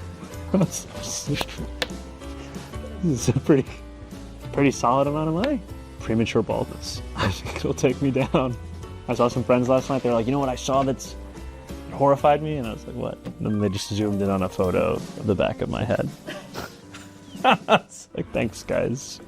I recently, once again, regretted wearing an apron without a shirt underneath for a music video that I made. It's a sincere regret. The halal card is still there in Jackson Heights if you want to go see it. I mean, look, this is just another example of how Zoran just feels like a real person. He just feels like a genuine person. And I know entering the world of politics has an ability to change people. And I hope he always stays true to who he is. But just to show, like, if you cannot see the difference between career, corporate, billionaire-friendly politicians like Andrew Cuomo and then someone like Zoran Mamdani. I don't know what to tell you. I don't know what to tell you. The Heal Me music video is going to be so great during your campaign. Oh, yeah. No, that's definitely going to be brought up. If I ever were to run for office, that fucking music video is going to make the rounds. Like, yep. Yeah, you know what? I'm proud of it, okay? Remember, he's been in politics, yes, and is still holding true. I hope he keeps holding true once he's in a bigger office. Gianmarco emceeing at Zoran is amazing. Did we not watch this? Thank you to our MC, Gianmarco Soresi. I'll be honest, I'm a little flustered. Backstage, I met Zoran for the first time in person. And this might be somewhat ageist for me to say. It's just so nice to support a politician that's too young to have been friends with Jeffrey Epstein. I am a Jewish millennial, and I know we're a tough bunch for Zoran to win because most of our moms think we should be mayor. But I'm not just Jewish, I am also Italian. And let me tell you, if Zoran's got the Italian Jews, Cuomo is in trouble. It's been scary. Yeah, Zoran's younger than him because I think Gianmarco is 36. Watching Trump take such an authoritarian turn, we've seen ICE agents indiscriminately rounding up undocumented immigrants. We've seen Trump go after his political enemies. We've seen Trump go after free speech, late night hosts. It's very scary for me as a comedian because I haven't been on Kimmel yet. And right now we need someone who's going to stand strong. We all know Cuomo will kiss the ring. He kisses everything. Guys, we are just 3 weeks away from Election Day. And I haven't felt this confidence the Democrat is going to win since 2016. And that's why we got to keep going out there. We got to get everyone engaged, informed, and ready to get to the polls on November 4th. That's why I'm here, because I'm nervous, guys. I could be making a lot more money in Saudi Arabia right now, but I'm here with you tonight because we got a job to do. Thank you. Wait. To Speaking of Saudi Arabia, Bill Burr has some choice words for Mark Maron and his other critics. And the thumbnail, look at the thumbnail.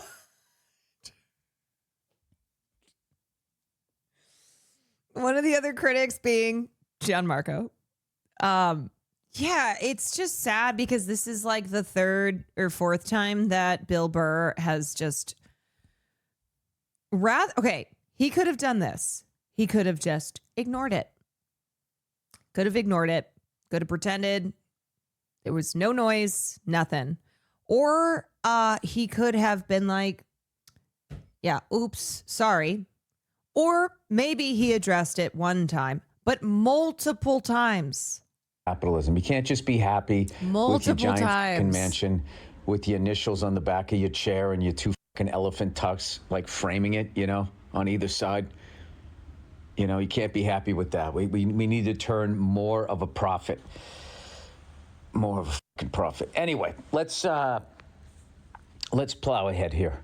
I'm still thinking about that bullshit from a few weeks ago. That was a fucking, what a bunch of fucking, oh, that was one of the hardest things ever, to keep my mouth shut and just not trash every one of those fucking cunts. Oh, am I looking forward to running into a few people.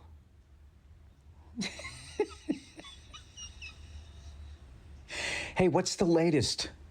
What's the latest on you caring about? It's weird. All of a sudden you don't care anymore? What happened? You flapping your fucking goddamn arms up and down. What happened?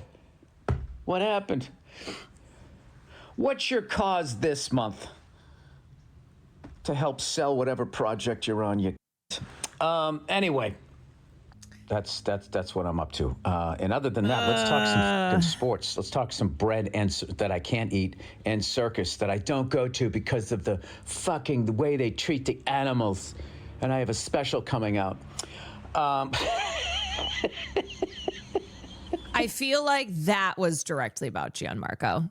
I have a special coming up. Him kind of being like, the way they treat the animals felt like a little theater kiddish knock. I mean, yes, that's why people don't go to the circus. I'm going to find the right thing to get sanctimonious about, to mock all of that. Anyway. Yeah, evidently everything must have cleared up because there's no more chatter. They must have fixed everything.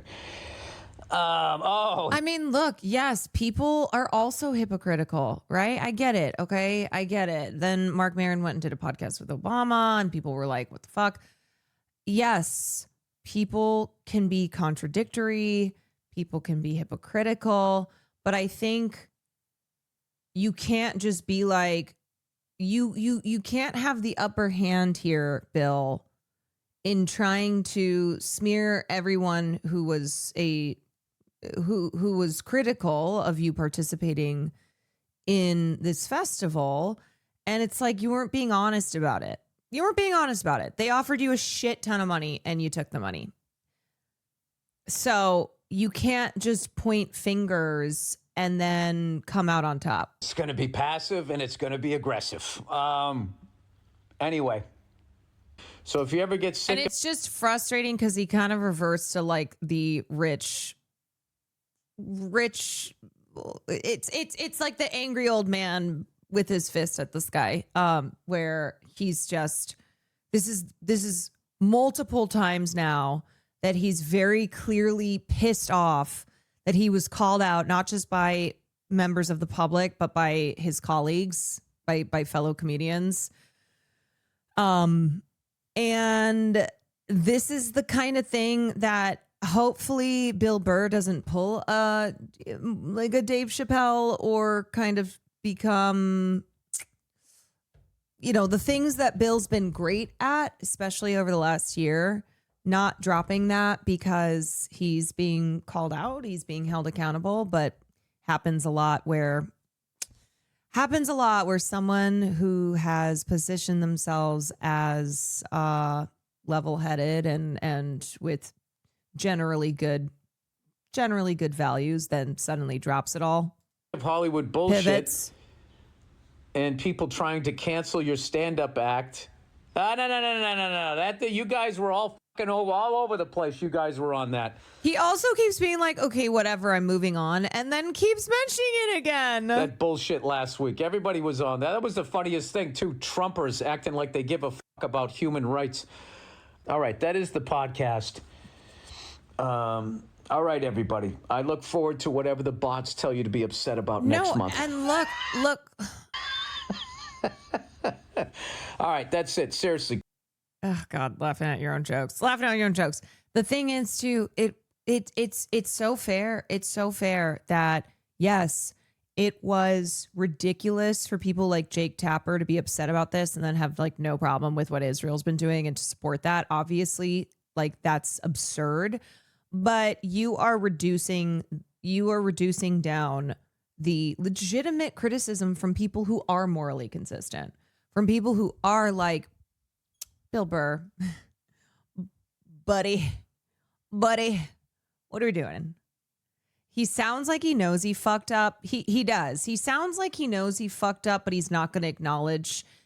If he were just like, yeah, I took a bag, instead of trying to point fingers and then act as if everyone is MAGA who's complaining and that how hypocritical of them. But it's pride. Yeah, it's pride.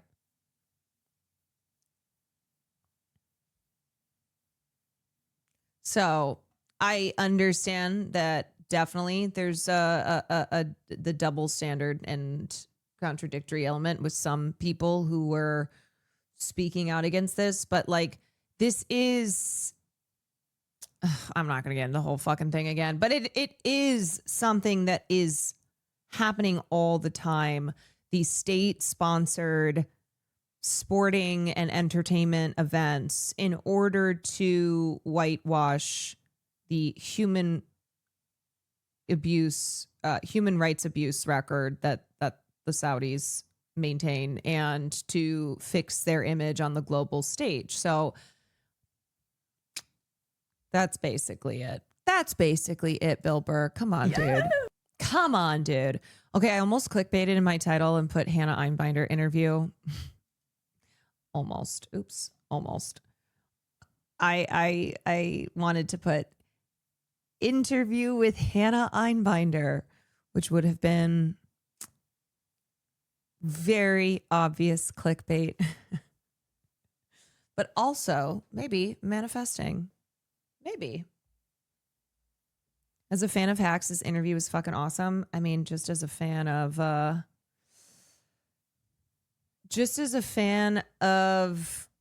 Hannah Einbinder in general. I'd support this kind of clickbait. I know. You know what's funny is, like, I really never clickbait in my titles at all, because a lot of times when people do it, feels gross. Because they're clickbaiting on things that I don't think should be clickbait for. You deserve it. Thank you. Thank you. You know what? I deserve a little clickbait title every once in a while. You're right.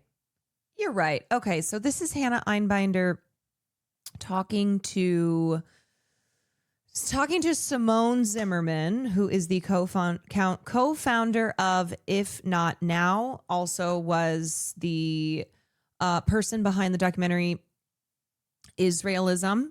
And I don't think we watched that on stream, but I think she's been on Hassan's stream. Yeah, she's great. So the two of them sat down and had a chat. This is her first major interview since her Emmy speech, where during her Emmy speech, Hannah Einbinder said, "Go Birds, fuck ICE, free Palestine." And this is, I guess, Zeteo's new podcast, Beyond Israelism, with Simone Zimmerman. And yeah, all right, let's watch.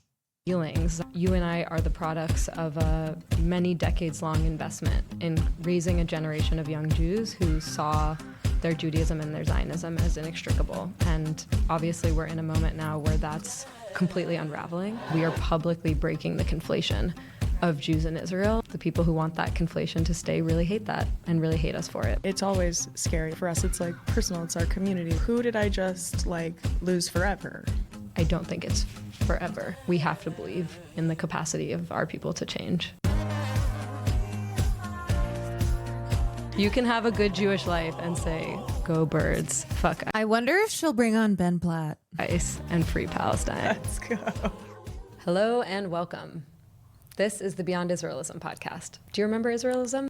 The film that they tried to ban on college campuses across the U.S.? In a statement to CBS News Philadelphia, Penn said the film screening was postponed for the safety and well-being of the Penn community. The documentary is kind of trying to shed light onto that silence in our education. And my best friend quit our friendship because we're both Jewish, and I voted for Zoran.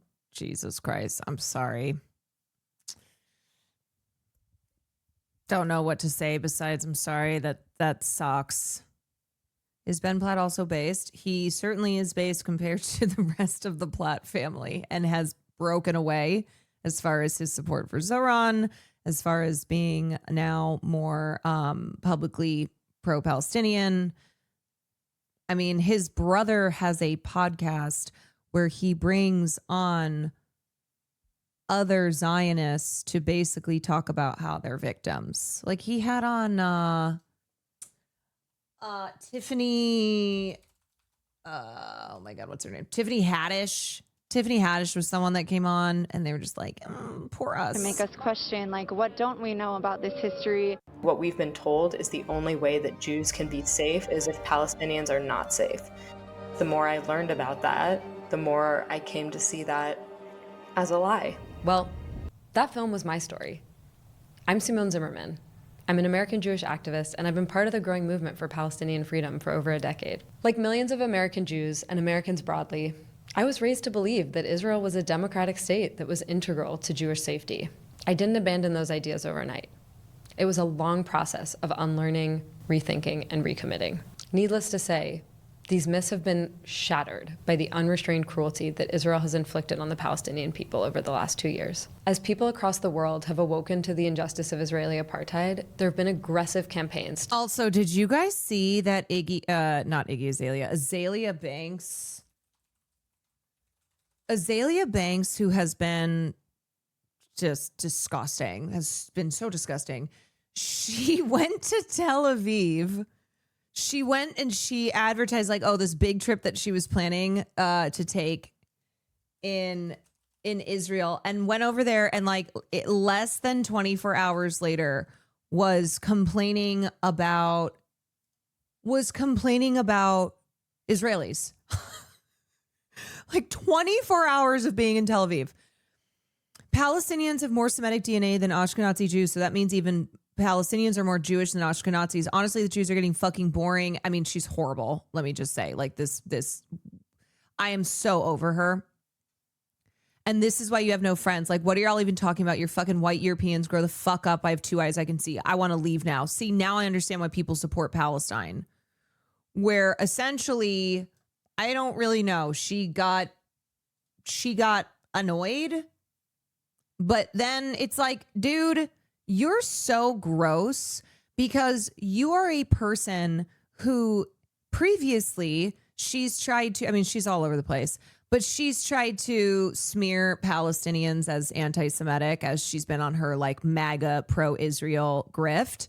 And then she turns around and like monoliths all Jews is talking about all Jewish people in relation to what some Israelis who pissed her off. It's like, okay, girl. Okay. Yeah, she's just going to be purely anti-Semitic now. I mean, she had already said things in the past. But yeah, anyway. To silence voices of truth. She On sucks. the ground, we're seeing Israel continuing to assassinate Palestinian journalists in Gaza and outlawing dissent, while its allies abroad are working to intimidate, criminalize, and censor critical voices. When college administrations were pressured to cancel screenings of Israelism, those campaigns actually galvanized young people who became even more hungry for tools to understand the gaps between the myths of Israel they were raised with and the reality of the Gaza genocide that they were watching unfold live on social media. For decades, the pro-Israel consensus in the US and Europe has been a key to Israel's ongoing campaign of erasure against Palestinians. The lie that anti-Zionism is anti-Semitic has long been used to smear the Palestinian freedom movement.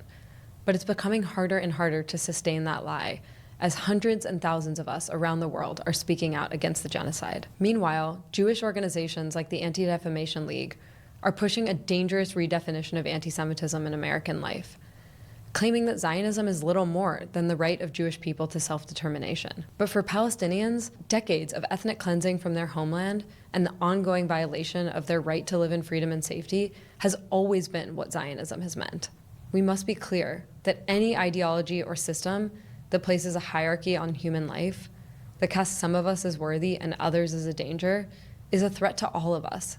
2 years into the Gaza genocide, it could not be more clear to me and to many Jews around the world that Israelism, this fusion of Judaism and Zionism, is a danger to Jewish people around the world and a desecration of our beautiful and ancient tradition. On this show, I'm going to be speaking with people who have emerged as key voices in the movement to stop the genocide and to realize Palestinian freedom. I'm so excited and honored that our first guest on this show is Hannah Einbinder, the comedian and Emmy Award-winning actress who stars in the hit HBO series Hacks. I got to sit down with her right after she won her Emmy, for one of the first times she has spoken at length on this topic. Hannah has emerged as one of the most outspoken Jews in Hollywood, which is a statement both on her own courage and on the cowardice around her. Hannah has become a symbol of the massive generational shift underway as young Jews continue to break from Zionism in even greater numbers. Here's my conversation with Hannah. Hey. Yeah, and that's also why they wanted to ban TikTok, but ultimately they want to control TikTok. Because a lot of young people, young Jewish people, young people in general, they're on TikTok. And TikTok was like the platform where Palestinian perspectives and pro-Palestine content was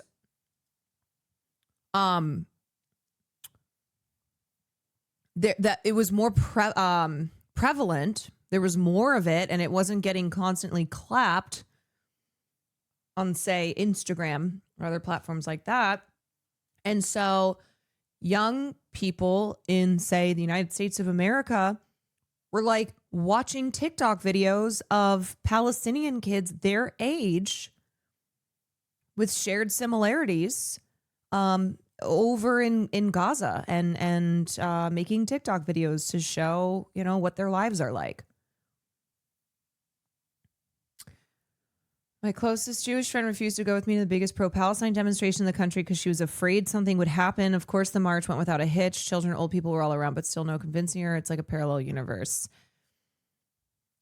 Yeah, and that's the kind of thing where you just, you know, when that's someone that you want to convince otherwise, you extend a hand and you're like, come with me. Let me show you. Let me keep showing you. Hannah. Shalom, Simone.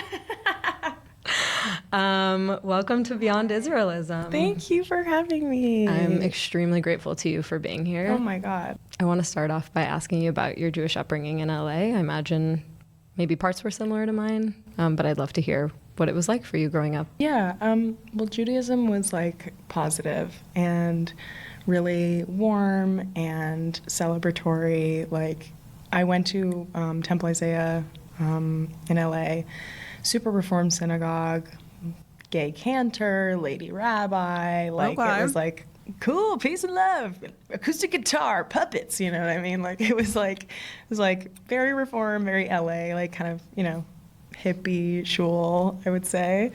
And so, like, I loved Judaism. I never felt like it was like anything other than like positivity, community. Like, it was always a huge part of my identity. And Draco kid, thank you. In terms of Israel, I just, you know, even that type of an environment, at least when I was coming of age, Israel was a big part of it.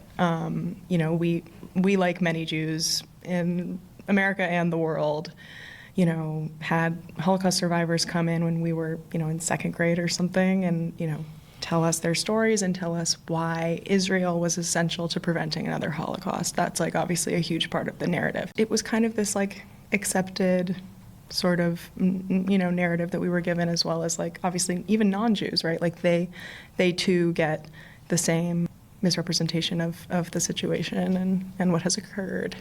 I became familiar with your game when I saw your Human Rights Campaign speech. Israel's actions are not in the name of Jewish safety, and it is the very conflation of Israel's actions with the Jewish people that continues to endanger Jews around the world. Also, after that speech, the ADL came after her for that too. That was like the beginning of attempted smears of Hannah Einbinder. You get offered this honor at the Human Rights Campaign dinner, and like, what are the things that you are considering in terms of giving this speech? When they offered it to me this time, it was like the reason that I was accepting was to do this. You know, I had been actually the year prior because Jean was getting the allyship award, and I was like, of course, like go present for her. And that year, the gala was disrupted by someone, I think a group of people who were protesting Jill Biden, who was being honored as well. And I remember sitting in that room and being like, wait, what is this event? Like, what is going on here? And then not long after the disruption, they did like a thank you to our corporate sponsors package. And it was like all these oil companies with like the pride flag, Michigan? you know, like BP, Exxon, Chevron, Shell, all the classics. So I was kind of like, okay, this is like corporate pride, Dem institution, you know? I was like, okay, I understand what this is.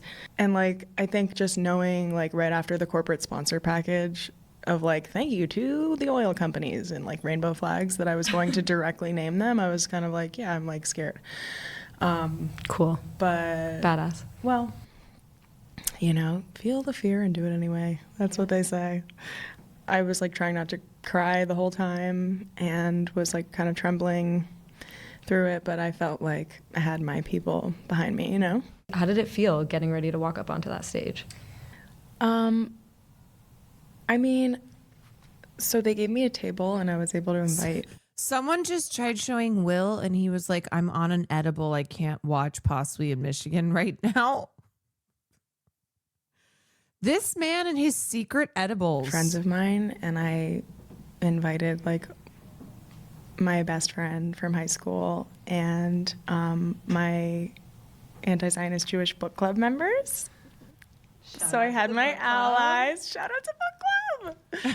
You're like, they're freaking out that I'm doing this with you. They're like, Simone, iconic.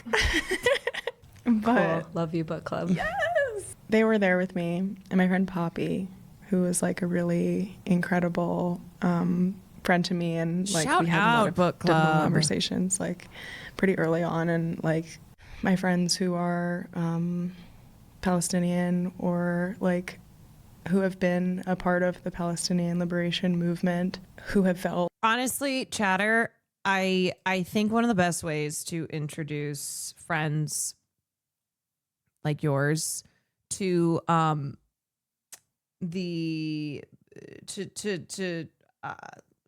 truth, to a perspective that is not what they have been surrounded with their whole life.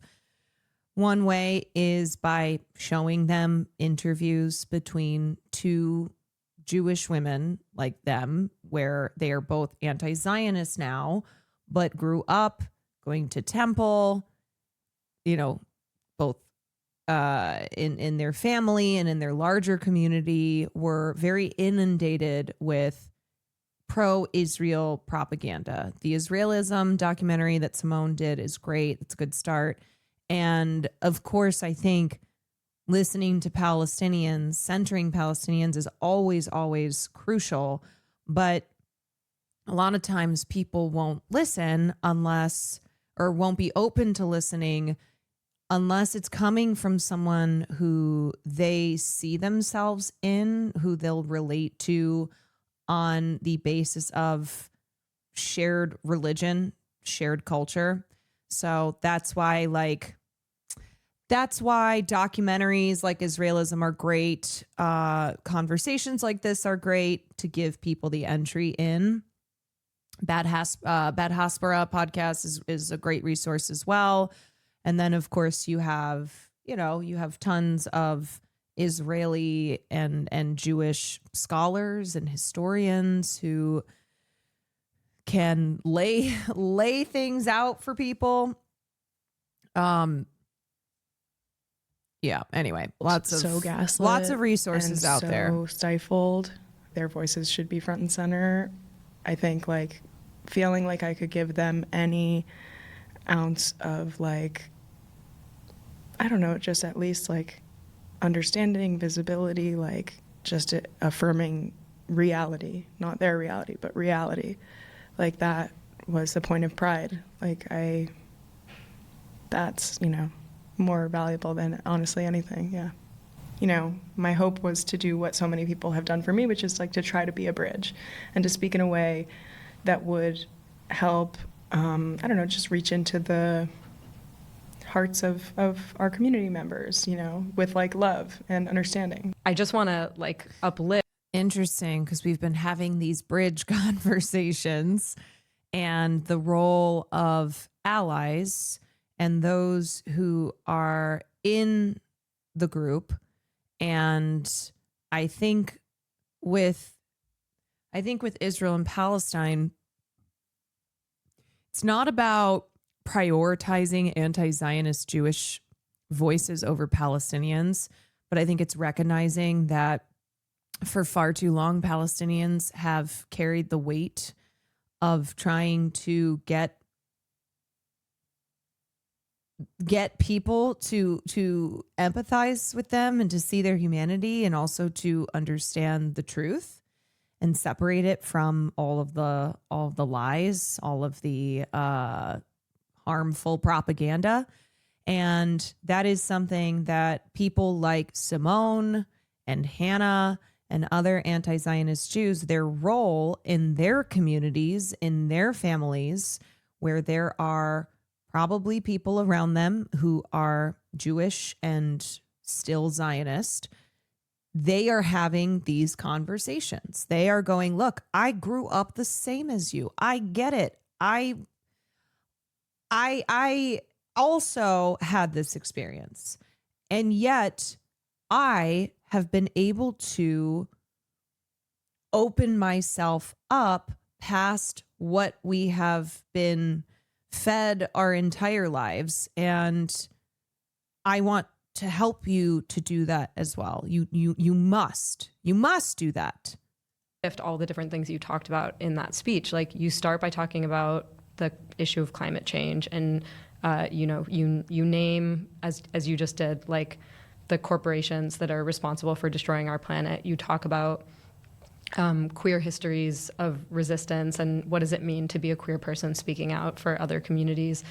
And then you talk about your Jewish values, and you speak out against the genocide in Gaza. You speak out against the detention of Mahmoud Khalil, and you speak out against the kind of rising white nationalist movement in this country. I think you named Elon Musk specifically, and you speak about what does it mean to you to like have a vision of Jewish safety that is about a world of safety and well-being for all people. And so I just I get this a lot. Like, one of the, I think, most dishonest, bad faith attacks that people like us get is that we They're are self-hating singularly Jews. obsessed with Israel to the exclusion of any other issue. I want to uplift that again, because that's like that misrepresentation couldn't be further from the truth. What were the moments that prepared you for that speech? Because I mean, you aren't somebody who has been like, this is new for you. So like, when did the cracks start to form? Honestly, I think October 7th was a point in time where people either October 7th, which is now Kaya Gate, their belief system atrophied, or it became this point of crisis where like they started to question reality. I definitely had some difficult conversations with like comrades of mine. Like, I have been, just like involved in like leftist organizing. The LA comedy scene is randomly like really, well, there are many scenes within the LA scene, but like the stand-up comedy October community that I 7th. came up in is like a lot of organizers, like a lot of mutual aid. And we always would do fundraisers, and like, this was like kind of the one issue that I felt totally misaligned on. And I started to, my community members were springing into action on October 8th and 9th. And I started to just like accompany them to certain, like I went to like an If Not Now vigil several days after. I just started to observe, and I was really uncomfortable, and I was really hurt, as we all were in that time, I think. And I just... What made you uncomfortable? Being challenged. Of course, like, I know now. Oh, you mean people who have experienced growth, who have learned, who have become more open-minded, more aware? You mean it's uncomfortable? You mean that it's not this always pleasant, easy experience? And yet people still do it, that it takes work, that it's a journey? What, growth can be hard? Yeah. So just a reminder that it is a real and shared human experience to be uncomfortable, to feel awkward, for it not to be pleasant when you are being challenged, when something that you believe and have believed for a long time to be true, that you are told that is wrong, that you are wrong for believing that. And that can really suck. It can. But if people who you trust, if people who you also are aware may know more than you, if they are telling you this, then the hope is that you listen and you reflect and that you are curious and that you want to learn. And it's not progress and change that happens overnight. It is a journey. And the question is, are you willing to go on that journey? The question is, do you view it as I'm seeking to get better every single day? And that a part of life is being challenged on the beliefs that you hold, because we are all a product of our environment that plays a role. And some of us grow up in, we grow up and we are just inundated with beliefs that are not inclusive and are maybe are bigoted towards different groups of people. And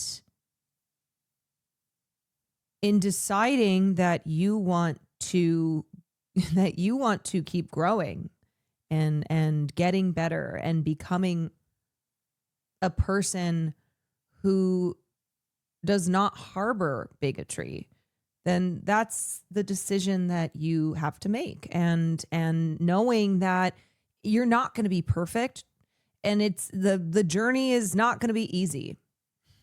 Unburdened by what has been. Unburdened by what has been. But it's a beautiful thing. It is. I agree. Self-reflection.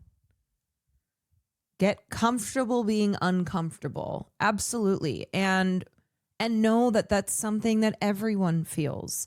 And even people who are generally pretty based and generally seem to be on the right side of things still have to experience this as well. Still have to, when they're challenged on something or when they get something wrong, like it's an uncomfortable feeling. It is.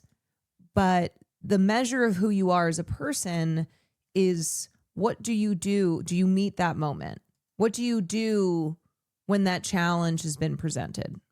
That I always knew that there was something wrong. It just was deep in my unconscious. It's taught in University Passive Mindset for Learning versus Dynamic Mindset. Being wrong. The genocide has made it really, really, really hard to deny and look away. And my Zionism was dependent on my denial, as I believe all of it is, and so I was already in these spaces. Like, I just pushed myself and was pushed by my community members to have difficult conversations. And at first, like I this, I was like reluctant to watch Israelism. I was like, I just didn't know. I followed these, like, so funny, the same Instagram, some of these like Zionist influencers. I like followed them when I was a Zionist, and the ones who like hate me more than anything now. And they would always post about how If Not Now and JVP are horrible. They're horrible, horrible, horrible. All this stuff, all this like total libel that I believed. I was just like, oh my God, it's terrible. I won't even say it, but it is really wild to just like turn your worldview like totally upside down. And I think genuinely when people try to have discourse with me, it's not even discourse. When we get criticism, it's usually from people who don't examine their belief systems, and that's where I just go like, you cannot stand 10 toes down and have an argument with me if you have not questioned everything that you have been handed. Yeah. It's a difficult thing. And like I said, I think my Zionism was connected to a sense of denial, but it also was, my Zionism demanded that I keep a distance between myself and the very tangible, real-world pain of Palestinians. Because in order for my belief system to remain intact, I had to find a way to, rationalize that. And when you start to peel back ABQ, always be questioning the layers of this ideology, and when you start to see the world as it is,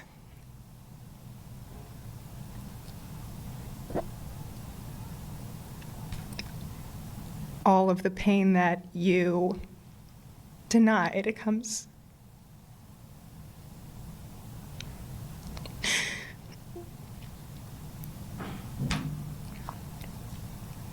all of the pain that you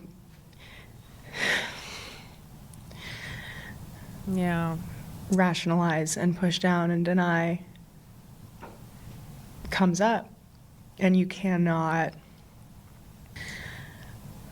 unsee it. So, you know, when people in our community say things to us, I know that they are in their own pain and they are pushing that pain away, and they cannot hold it. They can't bear it because, like, it's just like it never leaves you. You know, that is so her reaction there, just that's such a human experience, because it is something when you wake up and realize that what you have believed your whole life is not only not true, but that it has been at the expense of other people's lives. And that's a really painful thing to understand, that we've contributed to other people's pain. Yeah, having to contend with the harm that you've perpetuated. Absolutely. That is a really painful but necessary experience. And it's something that when you realize it, you never stop realizing it. And on the one hand, it's like a new set of, it's like a new form of agony, but it also will free you.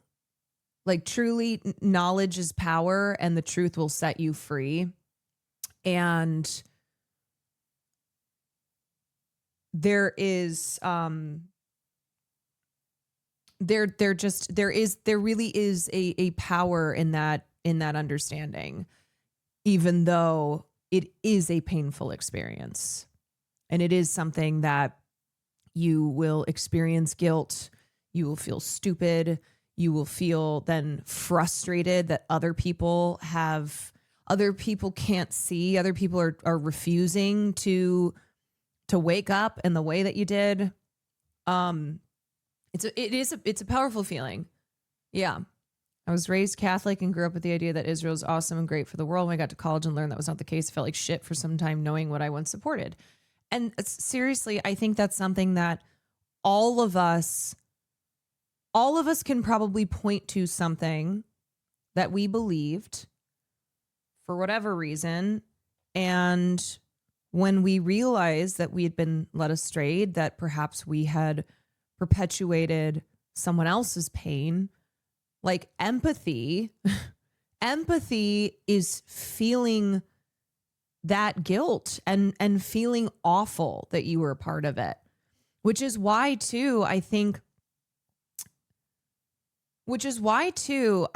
when people make little quips, which are not quips, when they are perpetuating harm, but then not wanting to be labeled as any form of bigot, it's because I think it's still this disconnect of no, I'm not whatever phobic, because I know that is harmful to people, and I don't want to acknowledge that I have contributed to that harm. So no, I'm not. Like, I don't feel that way.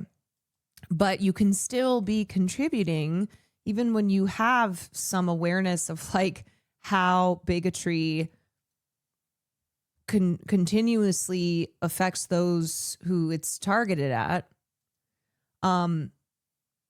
So it is just look, we're all trying, we should all be striving to be better every day and to make those around us better. And ultimately the goal is that we don't contribute to harm being committed towards other communities, towards our fellow human beings. Do no harm. Do no harm.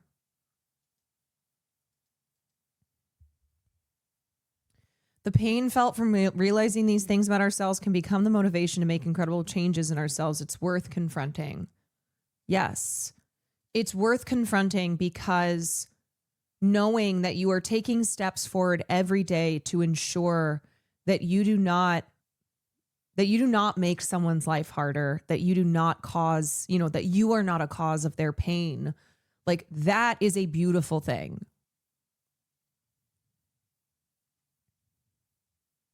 I can feel how it's like the pain is right here. And I guess I just first of all want to say that, like, I actually think if you are not letting yourself be undone by what we've all witnessed over the last 2 years, like, as you just said, like, you are actually cutting off a part of your humanity. And it is overwhelming and extremely emotional. You are articulating. And I think too, look, these are choices that we can make as individuals. Obviously, we all live under these systems that crush people daily, that contribute greatly to, and systematically, institutionally contribute to the harm that people are experiencing. But I think you can feel empowered by recognizing your role as an individual and how you behave towards those around you. And we are all part of, we are all part of this culture. And within the culture, there are subcultures. But ultimately, as individuals, we are contributing to changes in culture. So this is also what I was talking about the other day in looking at how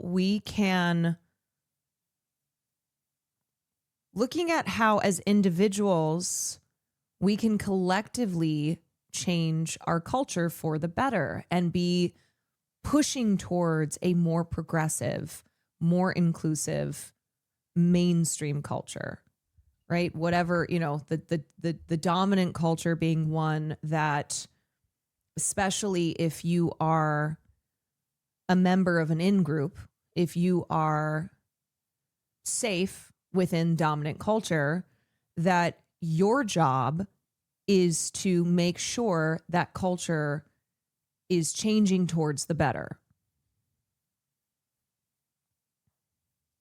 Something that I carry with me in a very deep way, which is I'm okay. Thank you. The pain and the shame of the fact that the conditioning that many of us were raised with, it makes the scream in your head so loud that you cannot hear anyone else outside of you or around you, and you cannot be in a reality in which another people is being annihilated in your name.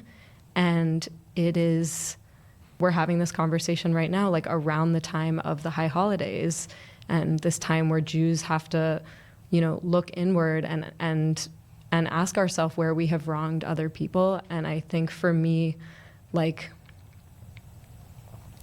the concept of teshuvah and of repentance and of return is, like, I do think that the most urgent moral calling for Jews right now is to be calling on our communities to face this history-altering catastrophe that is ongoing right now in our names, and to do everything we can to, like, peel away the excuses, the rationalizations, the fear, the idea that a Palestinian narrative and experience is an existential threat to me as a person was something that was very, very hard to undo. And I think when we talk about, I'm sure you have these conversations about what Zionism actually means, right?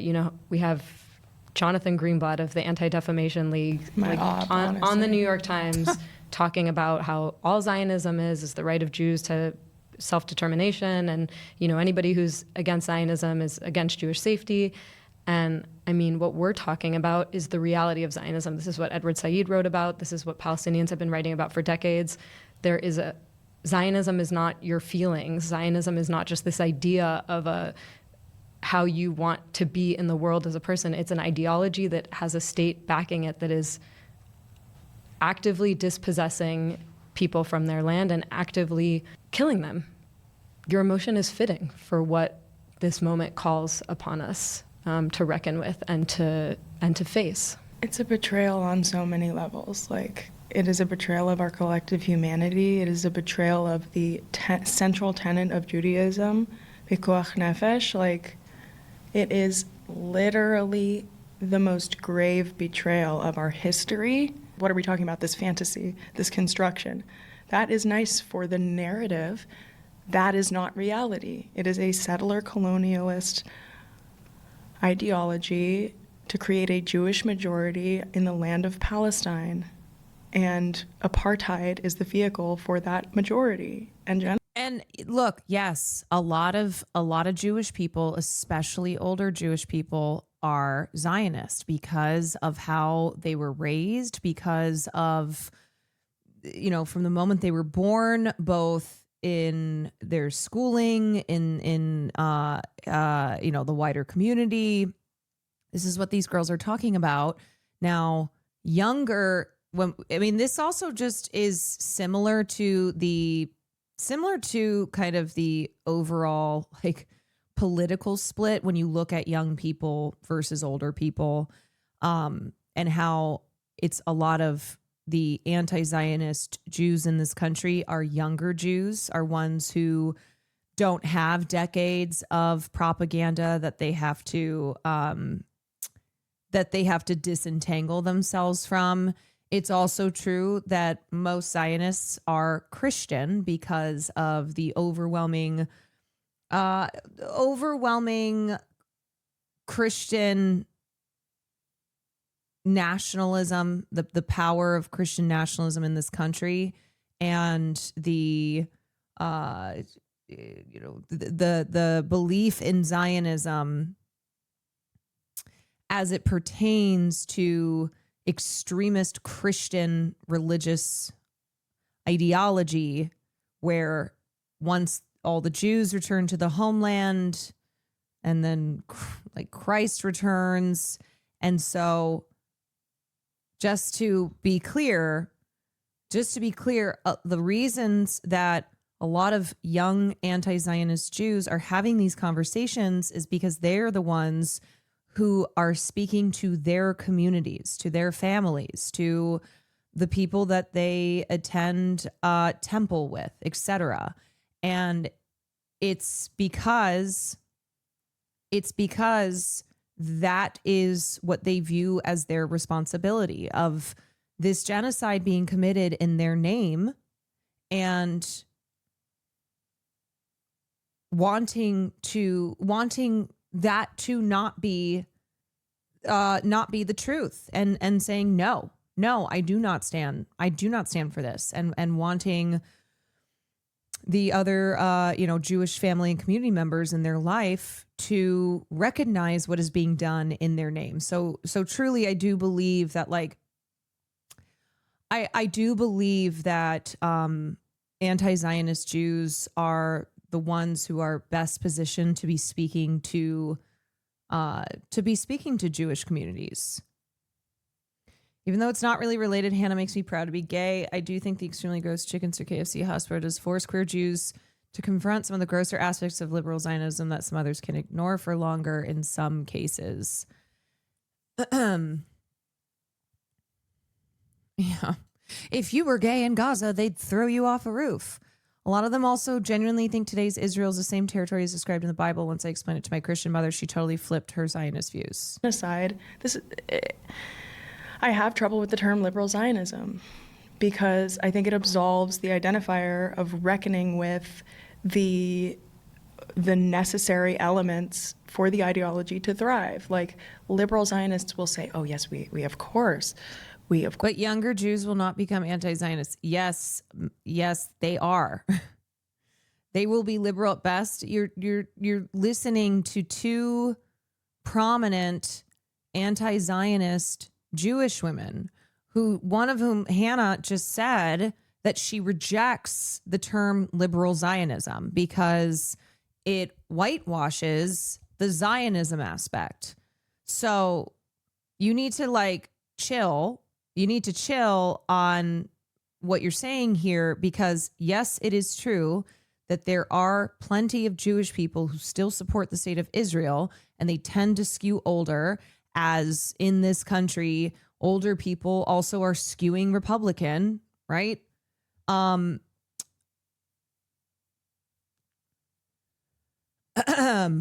this idea that younger Jewish people can't possibly be anti-Zionist is not true. And also, I'm showing this interview, I guess, for people who believe that, but also because they're talking about the work that they need to do. I have family, and I am so sorry for what your family is experiencing. And I know that those of us who are not Palestinian won't be able to understand because we are not personally experiencing that. But I also don't want you to be in this chat saying that there is no world where young Jewish people can be anti-Zionist, because that's simply not true. And I do think that that is harmful to the cause.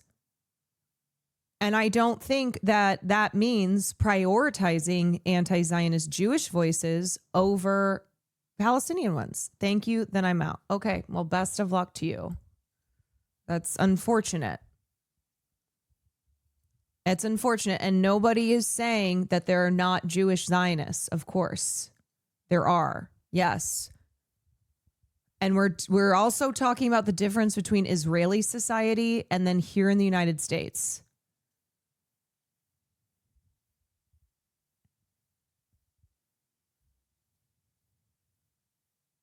Of course, recognize that what's happening to the Palestinians is horrible, but they do not examine the foundational ideology that manifests that horror.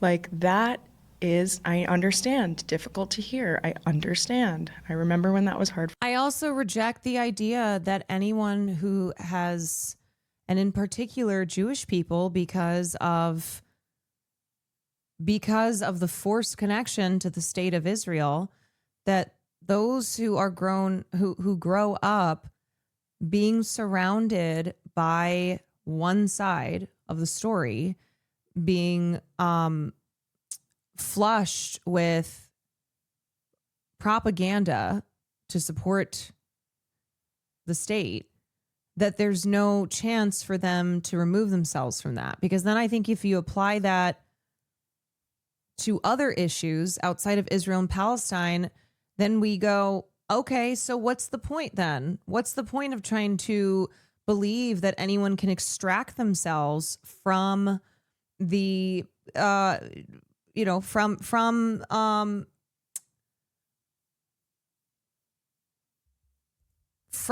a harmful perspective that they have previously held?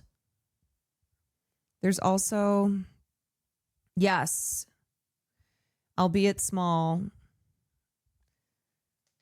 Yes, Maple Takes. And nobody is saying oh, we should be praising people who are now anti-Zionist. We should be praising non-Palestinians, whether they are Jewish or whoever else, praising them in a way that treats them as any type of hero. And I think maybe that's what's, I think maybe that's what that chatter was thinking here, but we're not going to act as if there is no reality here where there are anti-Zionist Jews, that there are plenty of non-Palestinian people who were previously Zionist or perhaps just neutral which of course is good for the Israeli side, but they just didn't know anything, who are now staunchly anti-Zionist. Yeah, we definitely shouldn't praise, but we shouldn't, like, I think it's a recognizing that this is an example of how even when you are raised from the moment that you are born and in every aspect of your life, you are raised to support the state of Israel, that you can change from that. You can grow once you are introduced to the Palestinian perspective, once you're introduced to the very, very important side of the story that is not told. So I wish nothing but the best for that chatter and for their family, but I am going to respectfully disagree because I don't ascribe to the belief that people can't change. I don't. And my view on how do we help liberate Palestinians as non-Palestinians is to bring everyone we can over to the cause. Bring everyone, because most people in this world are not Palestinian. Most people in this world are not Jewish either. But it's a coalition. It's a collective, it's collective action. King Luke, thank you for the 3 months.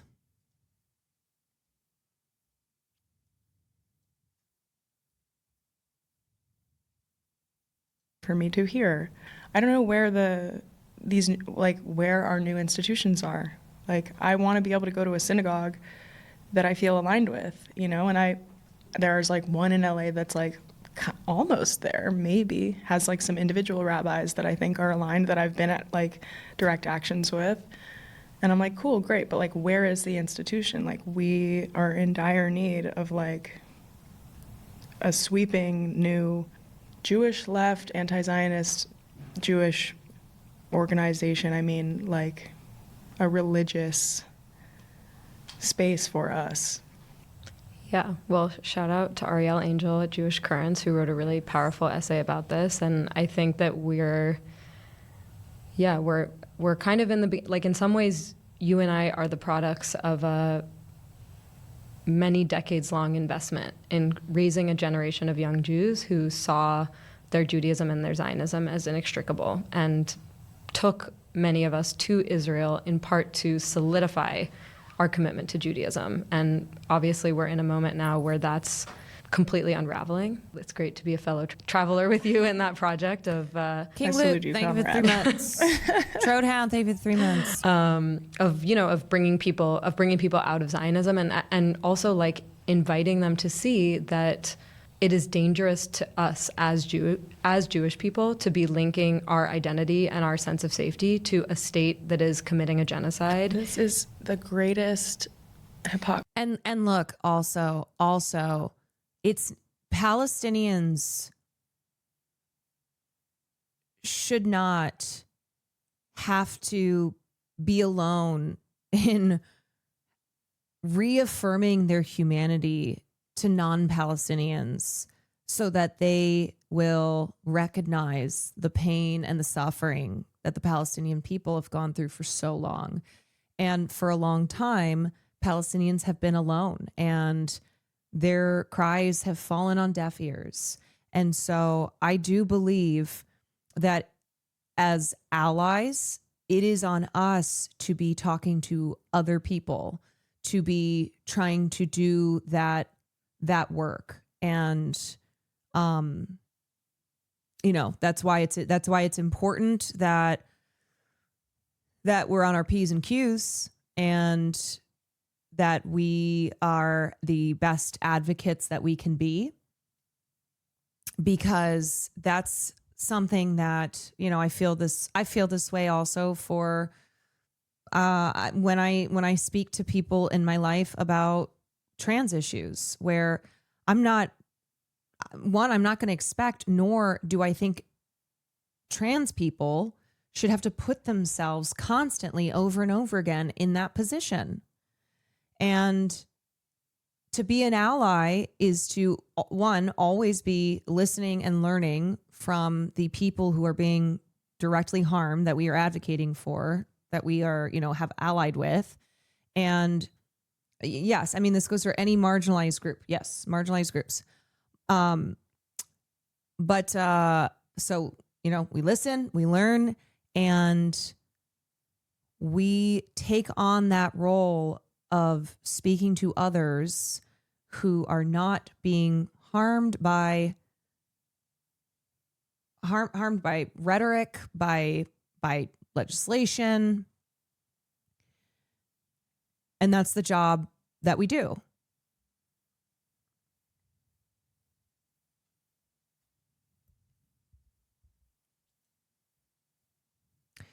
Standing up for people who cannot safely be in the rooms we find ourselves in. Yes. And as far as speaking to, say,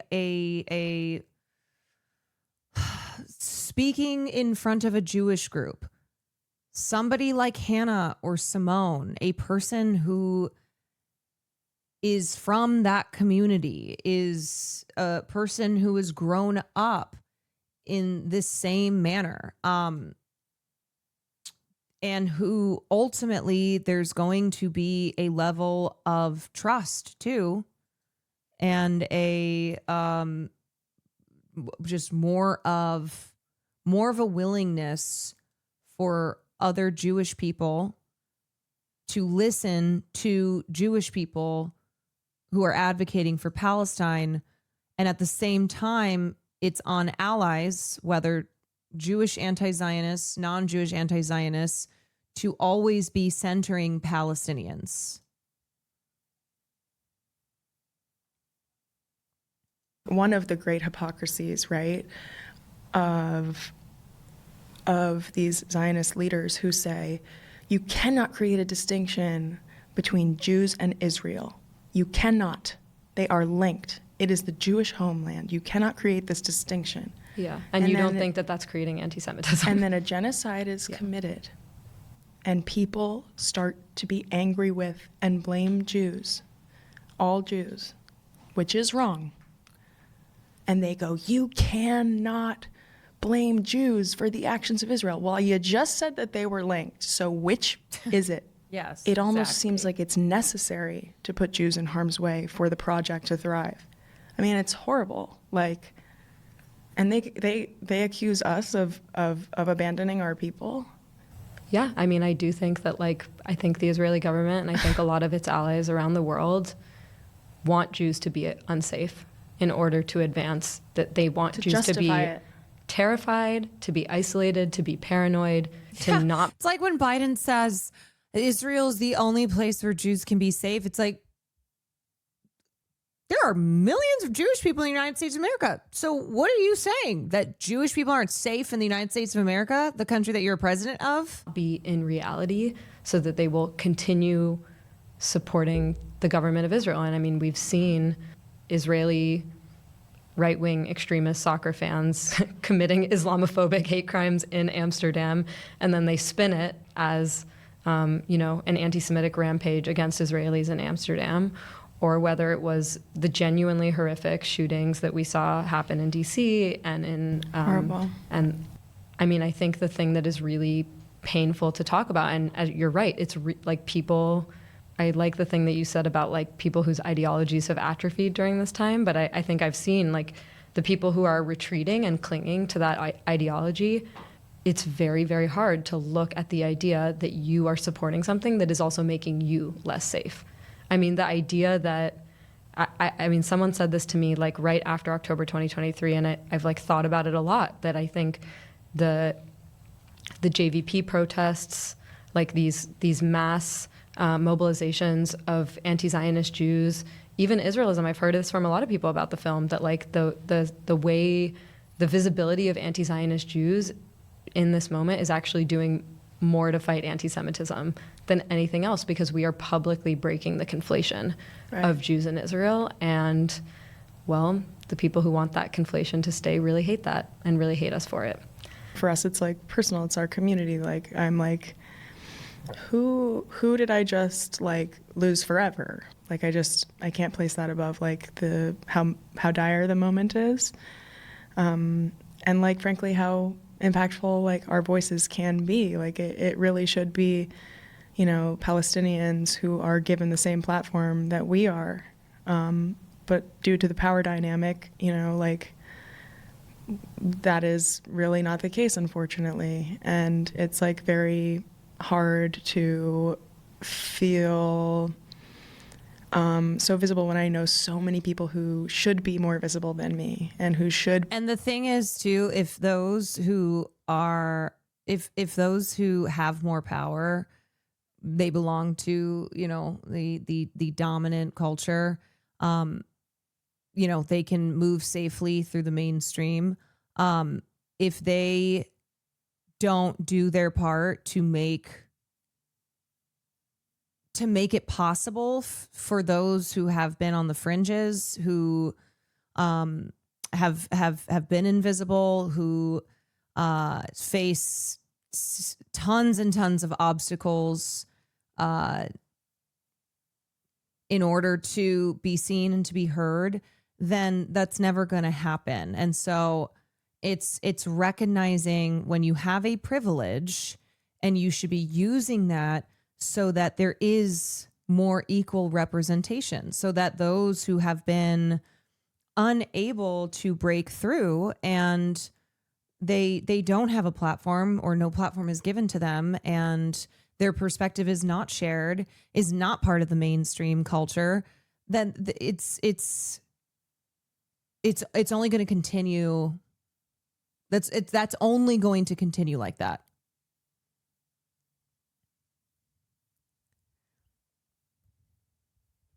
Be far louder than I am and should be heard much more than my voice. But I'm like, you know, it's kind of this thing where you just realize like, okay, like this is the role that we play to try to create a bridge for people of our community to walk, to see like the truth,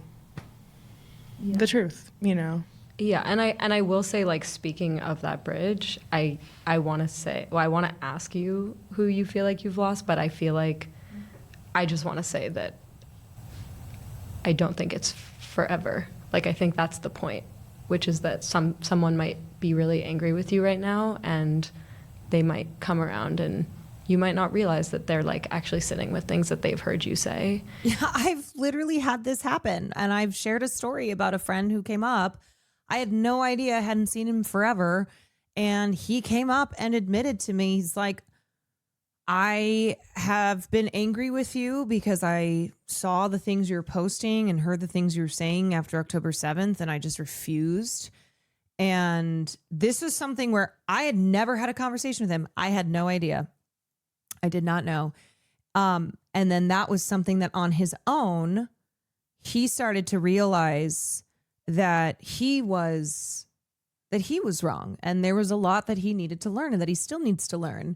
And so he came to me to acknowledge that, telling me when I didn't even know. And a lot of times you may not know. You may not know. I've had old acquaintances reach out that they learned from my Instagram story, so it feels like yelling into a void sometimes, but people are listening. Yes. I believe that to be true because I have experienced that. And it's not going to be everyone in your life, and some people you will lose forever, but there will be people who either through having conversation with them, or them just like listening and seeing what you or others are posting, come back to the fold. And it might take them a while, but I've seen too many people come along, and I don't think that I would be able to do this work if I didn't believe that what we are doing is like planting seeds and offering a path for people when they're ready. I think that's true, and I think we're proof of that, right? Like, that's what I always try to come back to. There was a time where I would have heard the words that I said that night and been like, who is this? You know, I would have been so upset with my current self, you know? Big same. Oh my God, imagine. Yeah. And the things that I said about myself 15 years ago. Yeah, seriously. Yeah. I mean, completely. You gave the speech. Has it opened up space for you to have different kinds of conversations with people in your life? Oh yeah. Oh yeah. I mean, unfortunately, there are some people who like, it was like over without a word, and that like breaks my heart.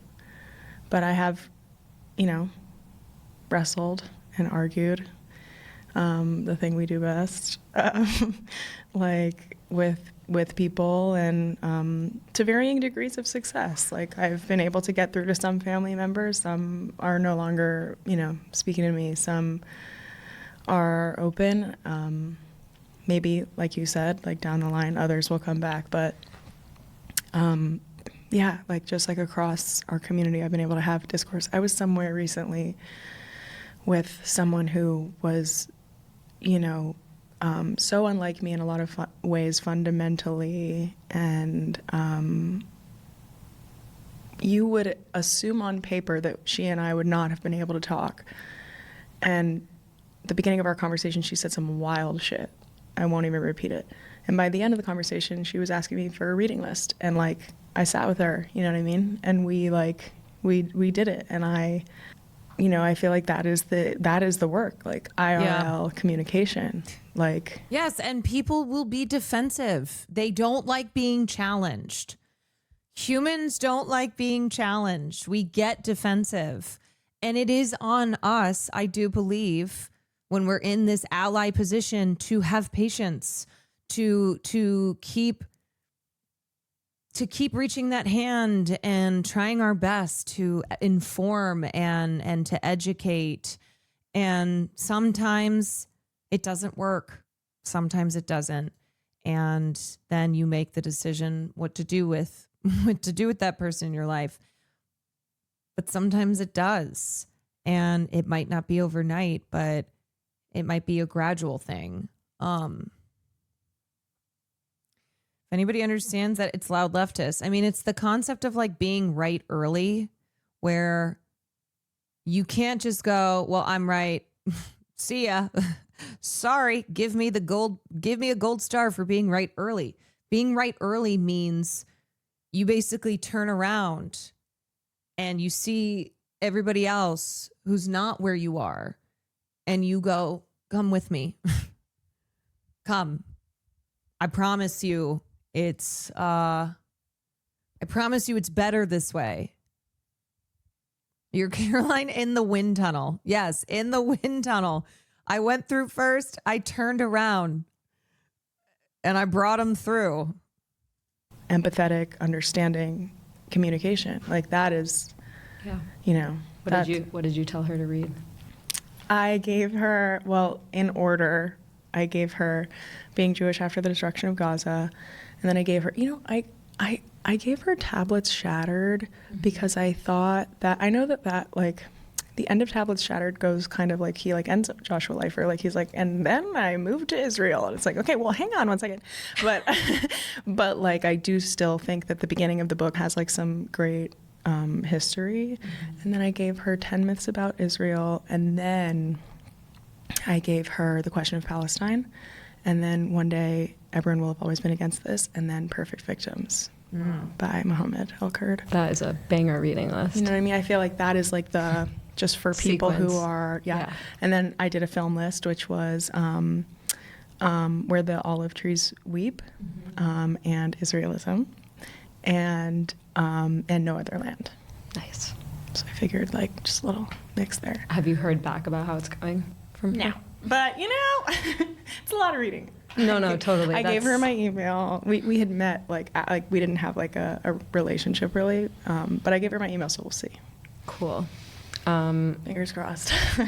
I was gonna make a bad joke, like it's not our job to educate, but actually it is our job, Yeah, and it I'm is. really glad that It you is. gave her the reading list, and I hope she reads it. Yeah, me too. God willing, inshallah. Well, because you mentioned No Other Don't you think that's part of the problem is people that remotely involved in politics are informing and educating. No one's listening to the actual cultures and people with serious social and life issues. I think maybe you missed the comments that I've made and people in chat have made where what we're talking about is that people who are being directly affected, so in this situation, the Palestinian people, that they for so long have been alone in this struggle. And because of all the biases, the racism, the institutional power that works against them, they can't, but also shouldn't have to advocate for their humanity. So allies to Palestinians, to the Palestinian cause, are having these conversations with those in their lives. Like these two women here who Hannah was just describing somebody who she had been talking to, who immediately started the conversation, was really intense, said some horrible things. Then by the end of it, asked for reading material. So she gave her list, suggested some films, said, here's my email. I'm open to keep talking with you. So I don't quite know. I don't quite know the point you're making. But anyway.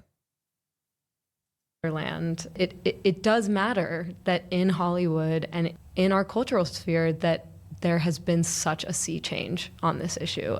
First of all, like, again, just to kind of like ground this conversation in what is actually happening right now.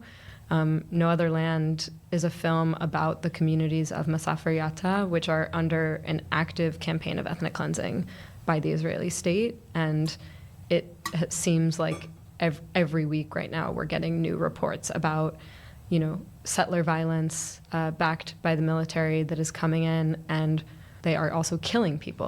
Auda Hatalin from Umm who was shot by a settler who has, since murdering him, come back multiple times into the village to scope it out for the next, thing they're going to demolish or steal. I mean, this is a man who is, an armed Simone Zimmerman agent that's her of name. the state committing ethnic cleansing and terrorizing a community population. We've seen the solidarity activists who are in. I mean, y'all, I have to say too, Will has a family who a lot of them are very conservative, very, very right wing.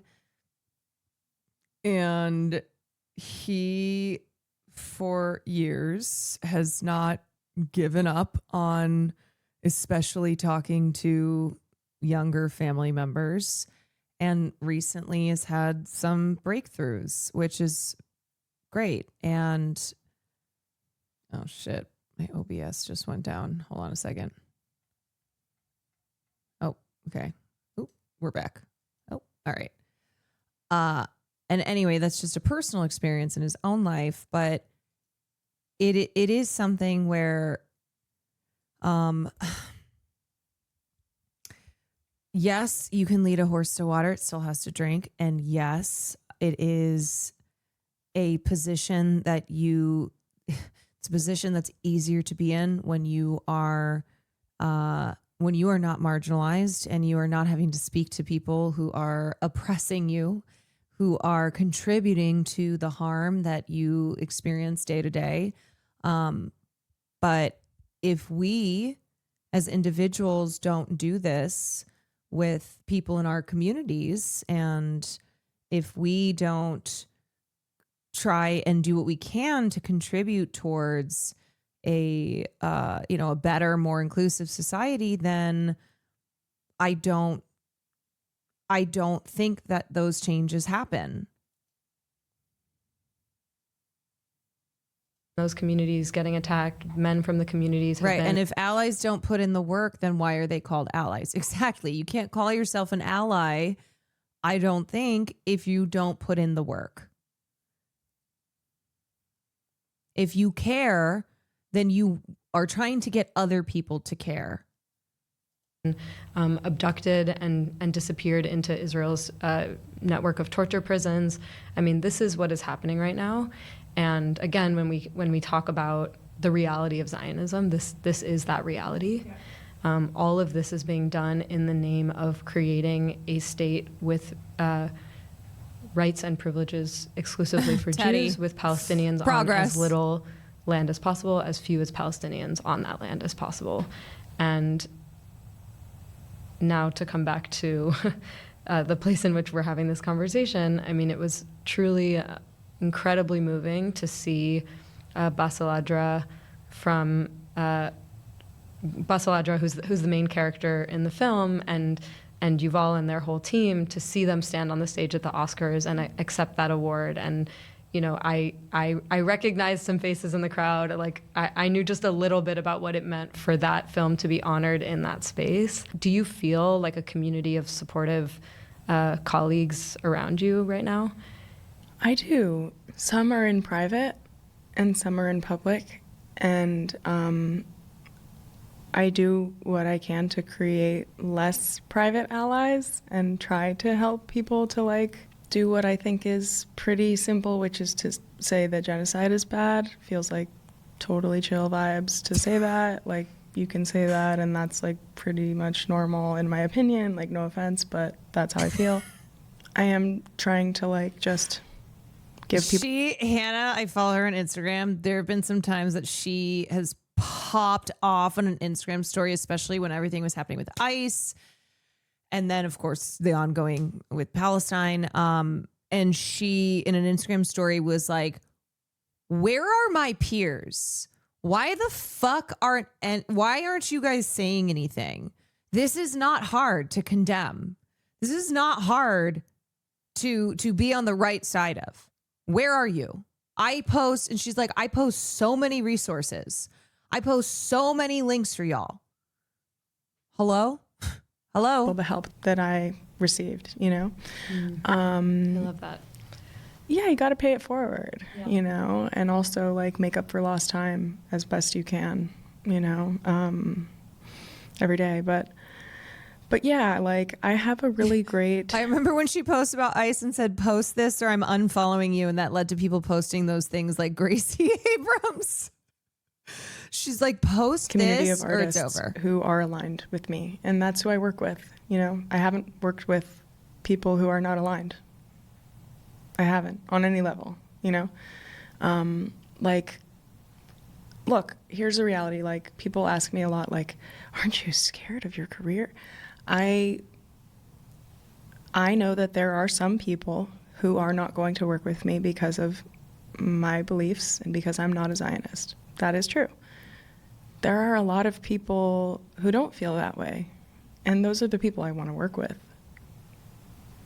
It's as simple as that. You know, it's like, I think that this idea of, look, there have been like some legitimate like blacklisting of people, especially folks who spoke out immediately. And that is so real. But the Israeli regime has done themselves no favors by being ruthless and relentless in this genocide. And it is just undeniable for the most part, especially for people who aren't in our community. And whether they like give me a like little thumbs up in private or stand alongside me and like support Artists for Ceasefire, there are also a lot of people who are aligned with me in our business and have been. You know, I made 2 movies this summer, both with Jewish filmmakers.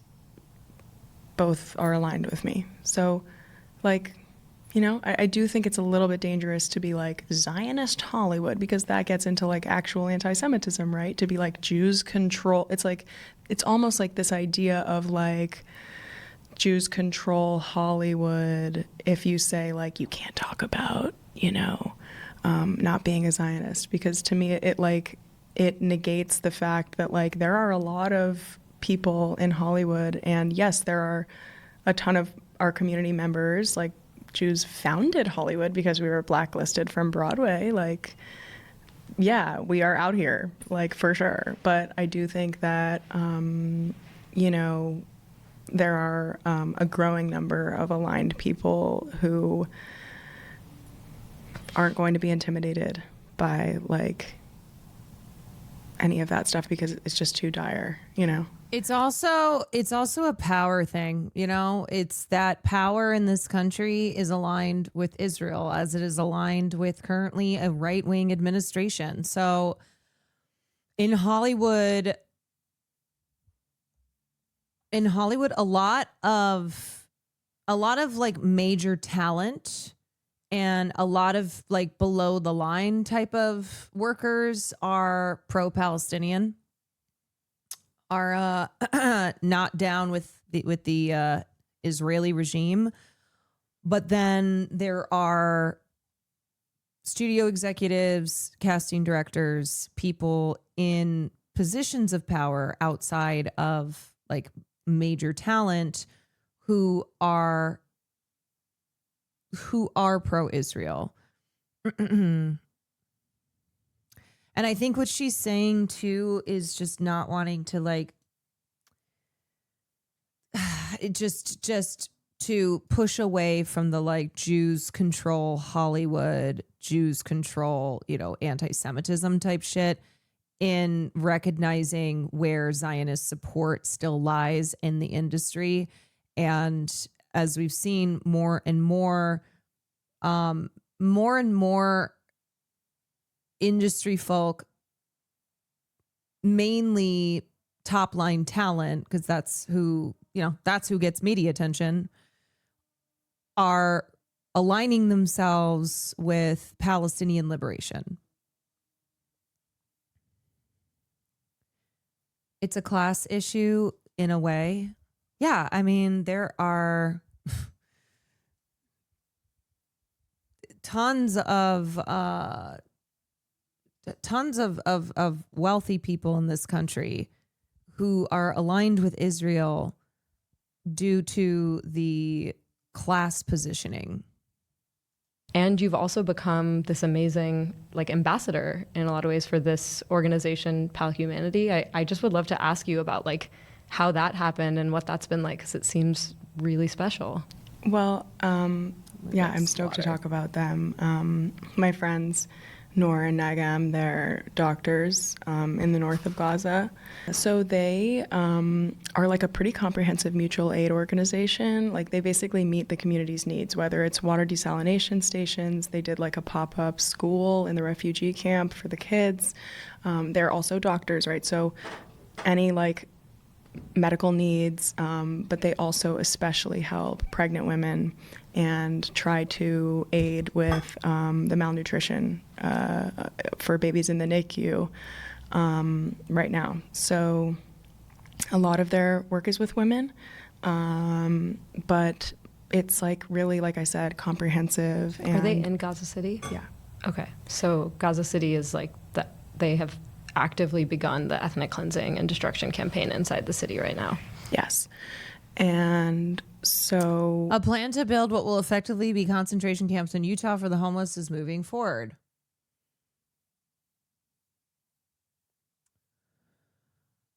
Oh. Yeah. Trump's vision for homelessness being forcing homeless people into government-run detention camps, which is not the first time that this country has installed detention camps. It's what they did in World War II. They rounded up Japanese people, even American-born Japanese, and put them into concentration camps. Obviously, you know, when we think of concentration camps too, we think of Nazi Germany, we think of in Palestine, but here in the United States, this is not a new move, but it is a symptom of fascism. Yeah, fascists always hitting the same notes, always running back the playbook. They've just been trying to like literally wire money to people that they see. Like it's truly like, and that's like I said earlier, like my background is like in LA mutual aid. Like that's like kind of like the community that I'm like involved with, and I know just how much people in the community know the needs of the community. Like, sure, we can ask the city to provide money for programs, this and that. It is not usually as good as the type of work that can be done when people in the community are like running the operation. So Noor and Nagam have just been like, oh my God, like going through a genocide themselves, and, you know, still like caring for other people and putting other people before themselves. I wish that they didn't have to be teaching us these things, but I think that people in Gaza are teaching the rest of the world about what does it mean to love and what does it mean to fight for life, and to the amount of like community care and resilience that we're seeing every day coming out of these people who are living through the most unimaginable circumstances. And again, like for us to be having this conversation in like the comfort of a podcast studio in New York City is like, I think it's just, it's a very important reminder of the responsibility that we have. And so, I mean, thank you for teaching us about their work. It's been really amazing to watch. And hell yeah. If you're watching this, you can go to my Instagram bio link. The link to donate with Apple Pay, takes 2 seconds, is always there. So if you're feeling it, that would be so appreciated. Whatever you're able to do is great. Cool. Well, I guess on that note, I think this is a good place to close. Go Birds, fuck ICE, and free Palestine. By the way, there was like this really funny thing happened where this rabbi who I have known for like a decade wrote on Facebook, Philly Jews, like if I were you, I would make some merch right now that says Al Shlosha Dvarim Ha'olam Omed, on these 3 things the world stands, go Birds, fuck ICE, free Palestine. And like already within days, like the merch was made. Rabbis for Ceasefire is selling it to raise money for the Gaza Soup Kitchen. Unreal.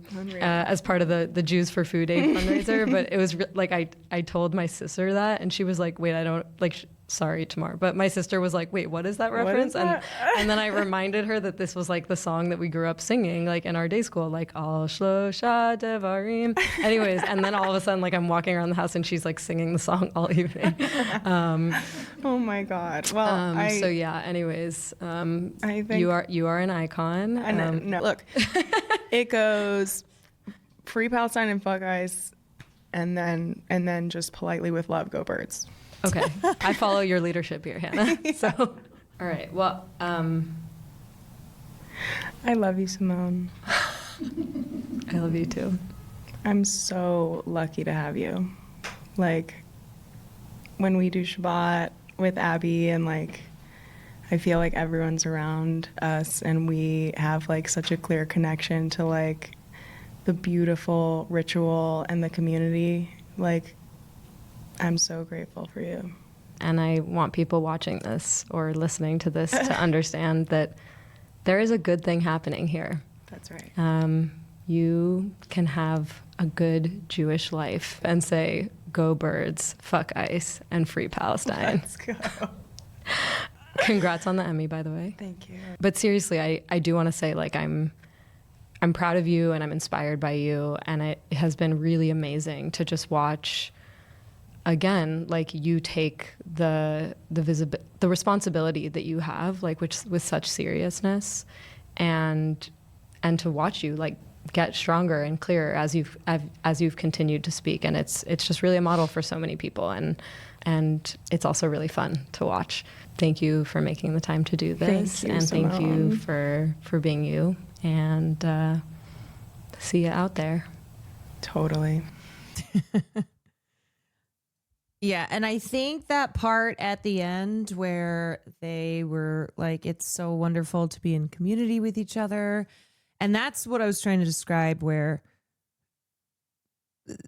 it's a painful experience when you've been challenged, when you're challenging yourself and others are challenging you, and embarking on that path towards truth and justice is hard, but it is worth it. And when you come out on the other side, the people that the new people that you will find who you will find yourself in community with. Like, you won't be alone.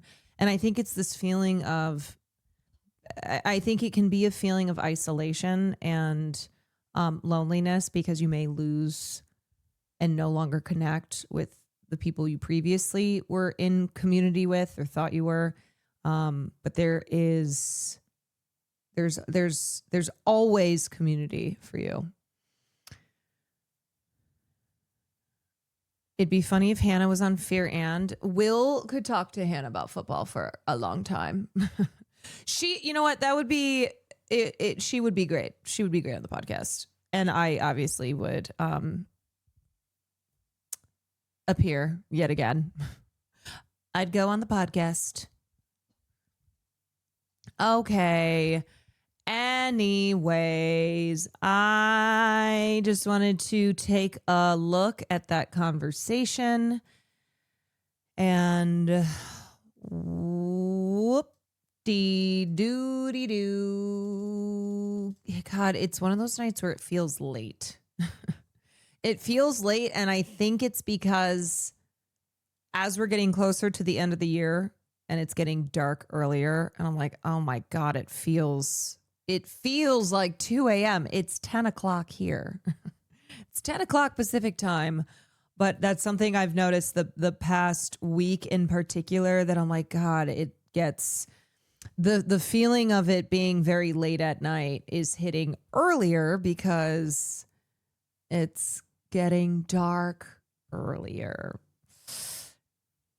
Yes, there is the link to the doc that I think is great to watch. It's free on YouTube. Wait until after Saturday night and we fall back an hour. Wait, what? Hold on a second. We have daylight savings? Wait. Oh, when is daylight savings gonna end? Why can't we always be gaining an hour? No, I never remember daylight savings, and then it hits and I'm like,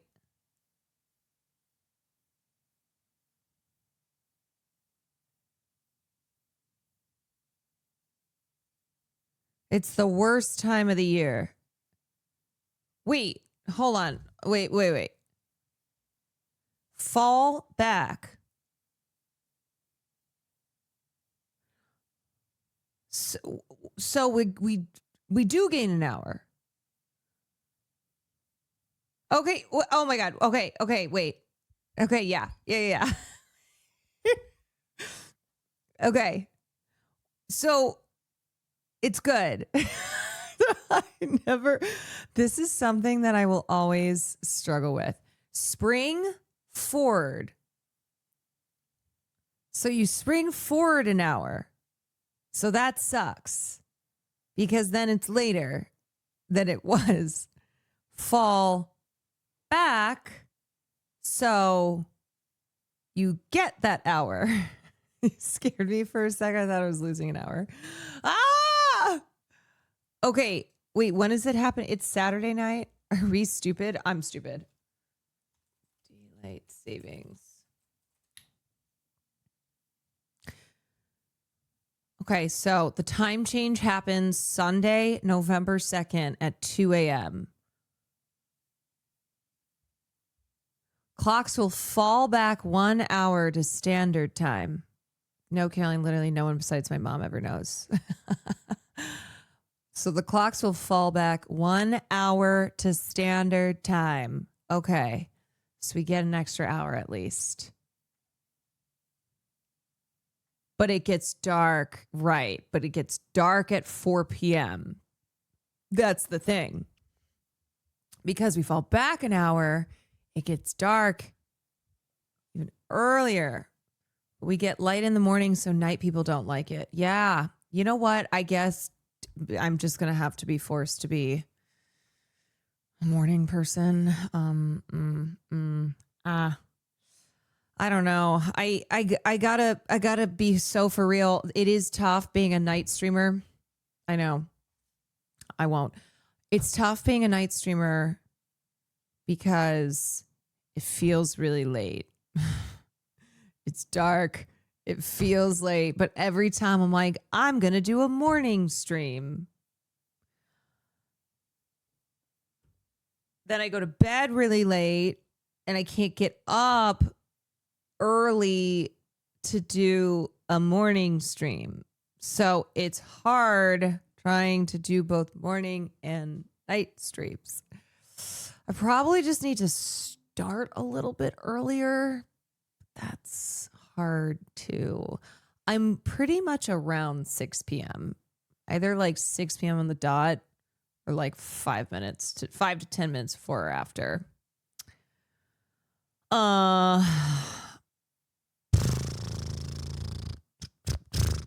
Too early for morning streams, too late for night streams. But then the other thing too is I don't like with morning streams. Okay, here's the conundrum. Morning streams, it feels more the vibe of covering news and doing commentary, but not gaming and not film class. That feels like very much a nighttime thing. Morning gaming. No, it feels weird. Evening is variety. Evening gives you that variety feel. Morning, it just feels like a morning news show. You can't, it's always night somewhere. Well, I'm talking Pacific Coast, where I reside. A matinee film class, compromise and start streaming at 1. Well, the thing is, when we go to China, I don't know what the fuck my stream time schedule is gonna be, because, for instance, time, it's 1 o'clock in China. It's 1 o'clock p.m. in China. The stream time will be what it is. It'll be chalked. It won't be also streams every day. It's 1 p.m. in China. So it's going to be weird. It's going to be wild, because the thing is that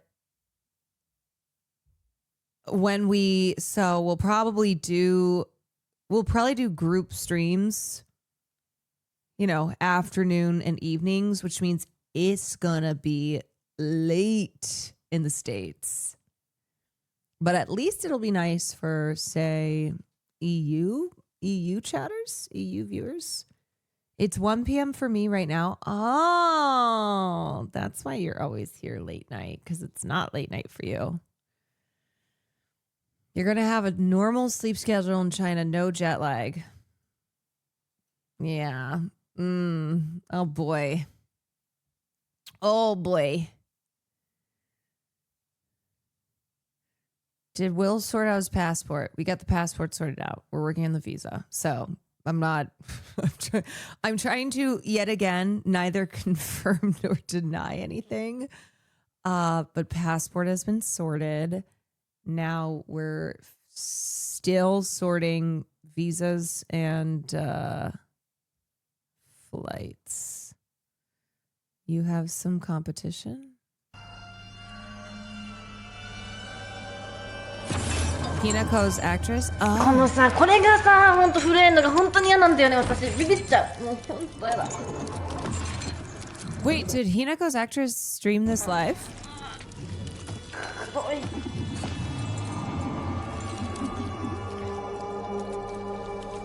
That's awesome. Wait,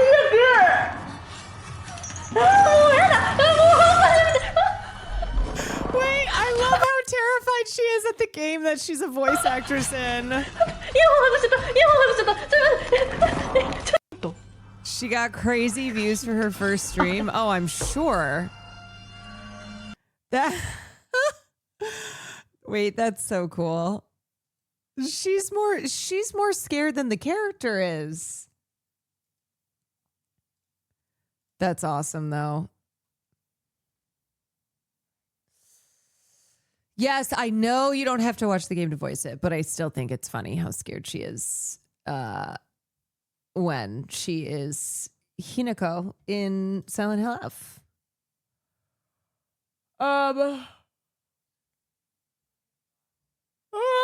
Okay.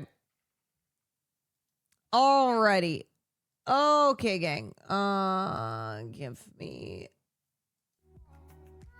Give me 1 second. I'm gonna pee.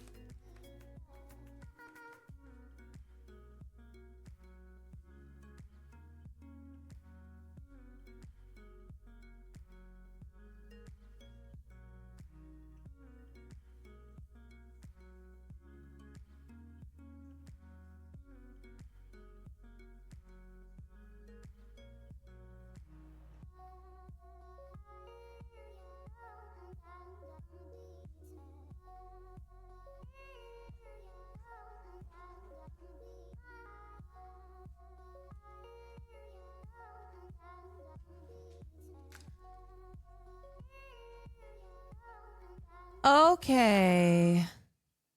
How much of Soma do I have left? Because I thought it was like a 8 hour playthrough. But then I was reading online that maybe it's like 11. What's the deal? Little less than half. Oh my God. Ooh. Ah! All right. Well, let's boot it up. It's 11 if you struggle with the puzzles too much. Well, good thing I haven't struggled at all. Because let's see, I've done 4 streams. I think I've played like 7 hours.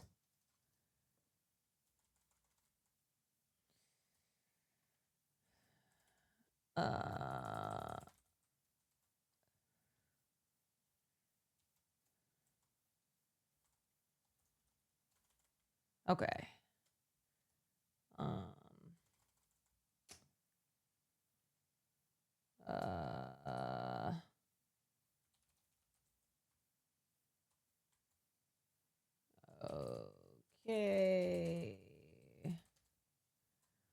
Okay. All right. Man, I'm bummed we couldn't go to Halloween Horror Nights. It sucks. That sucks. If you want a short one next, you can do Resident Evil 3 in like 6 hours flat, and you should play it before 9. Wait, when does 9 come out?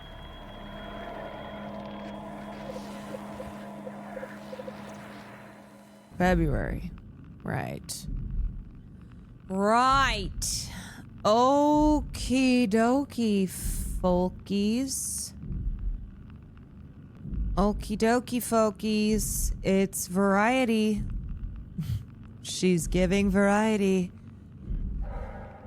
It's time for a little bit of psychological horror gaming. All right, okay, I came out of this tunnel. Yes.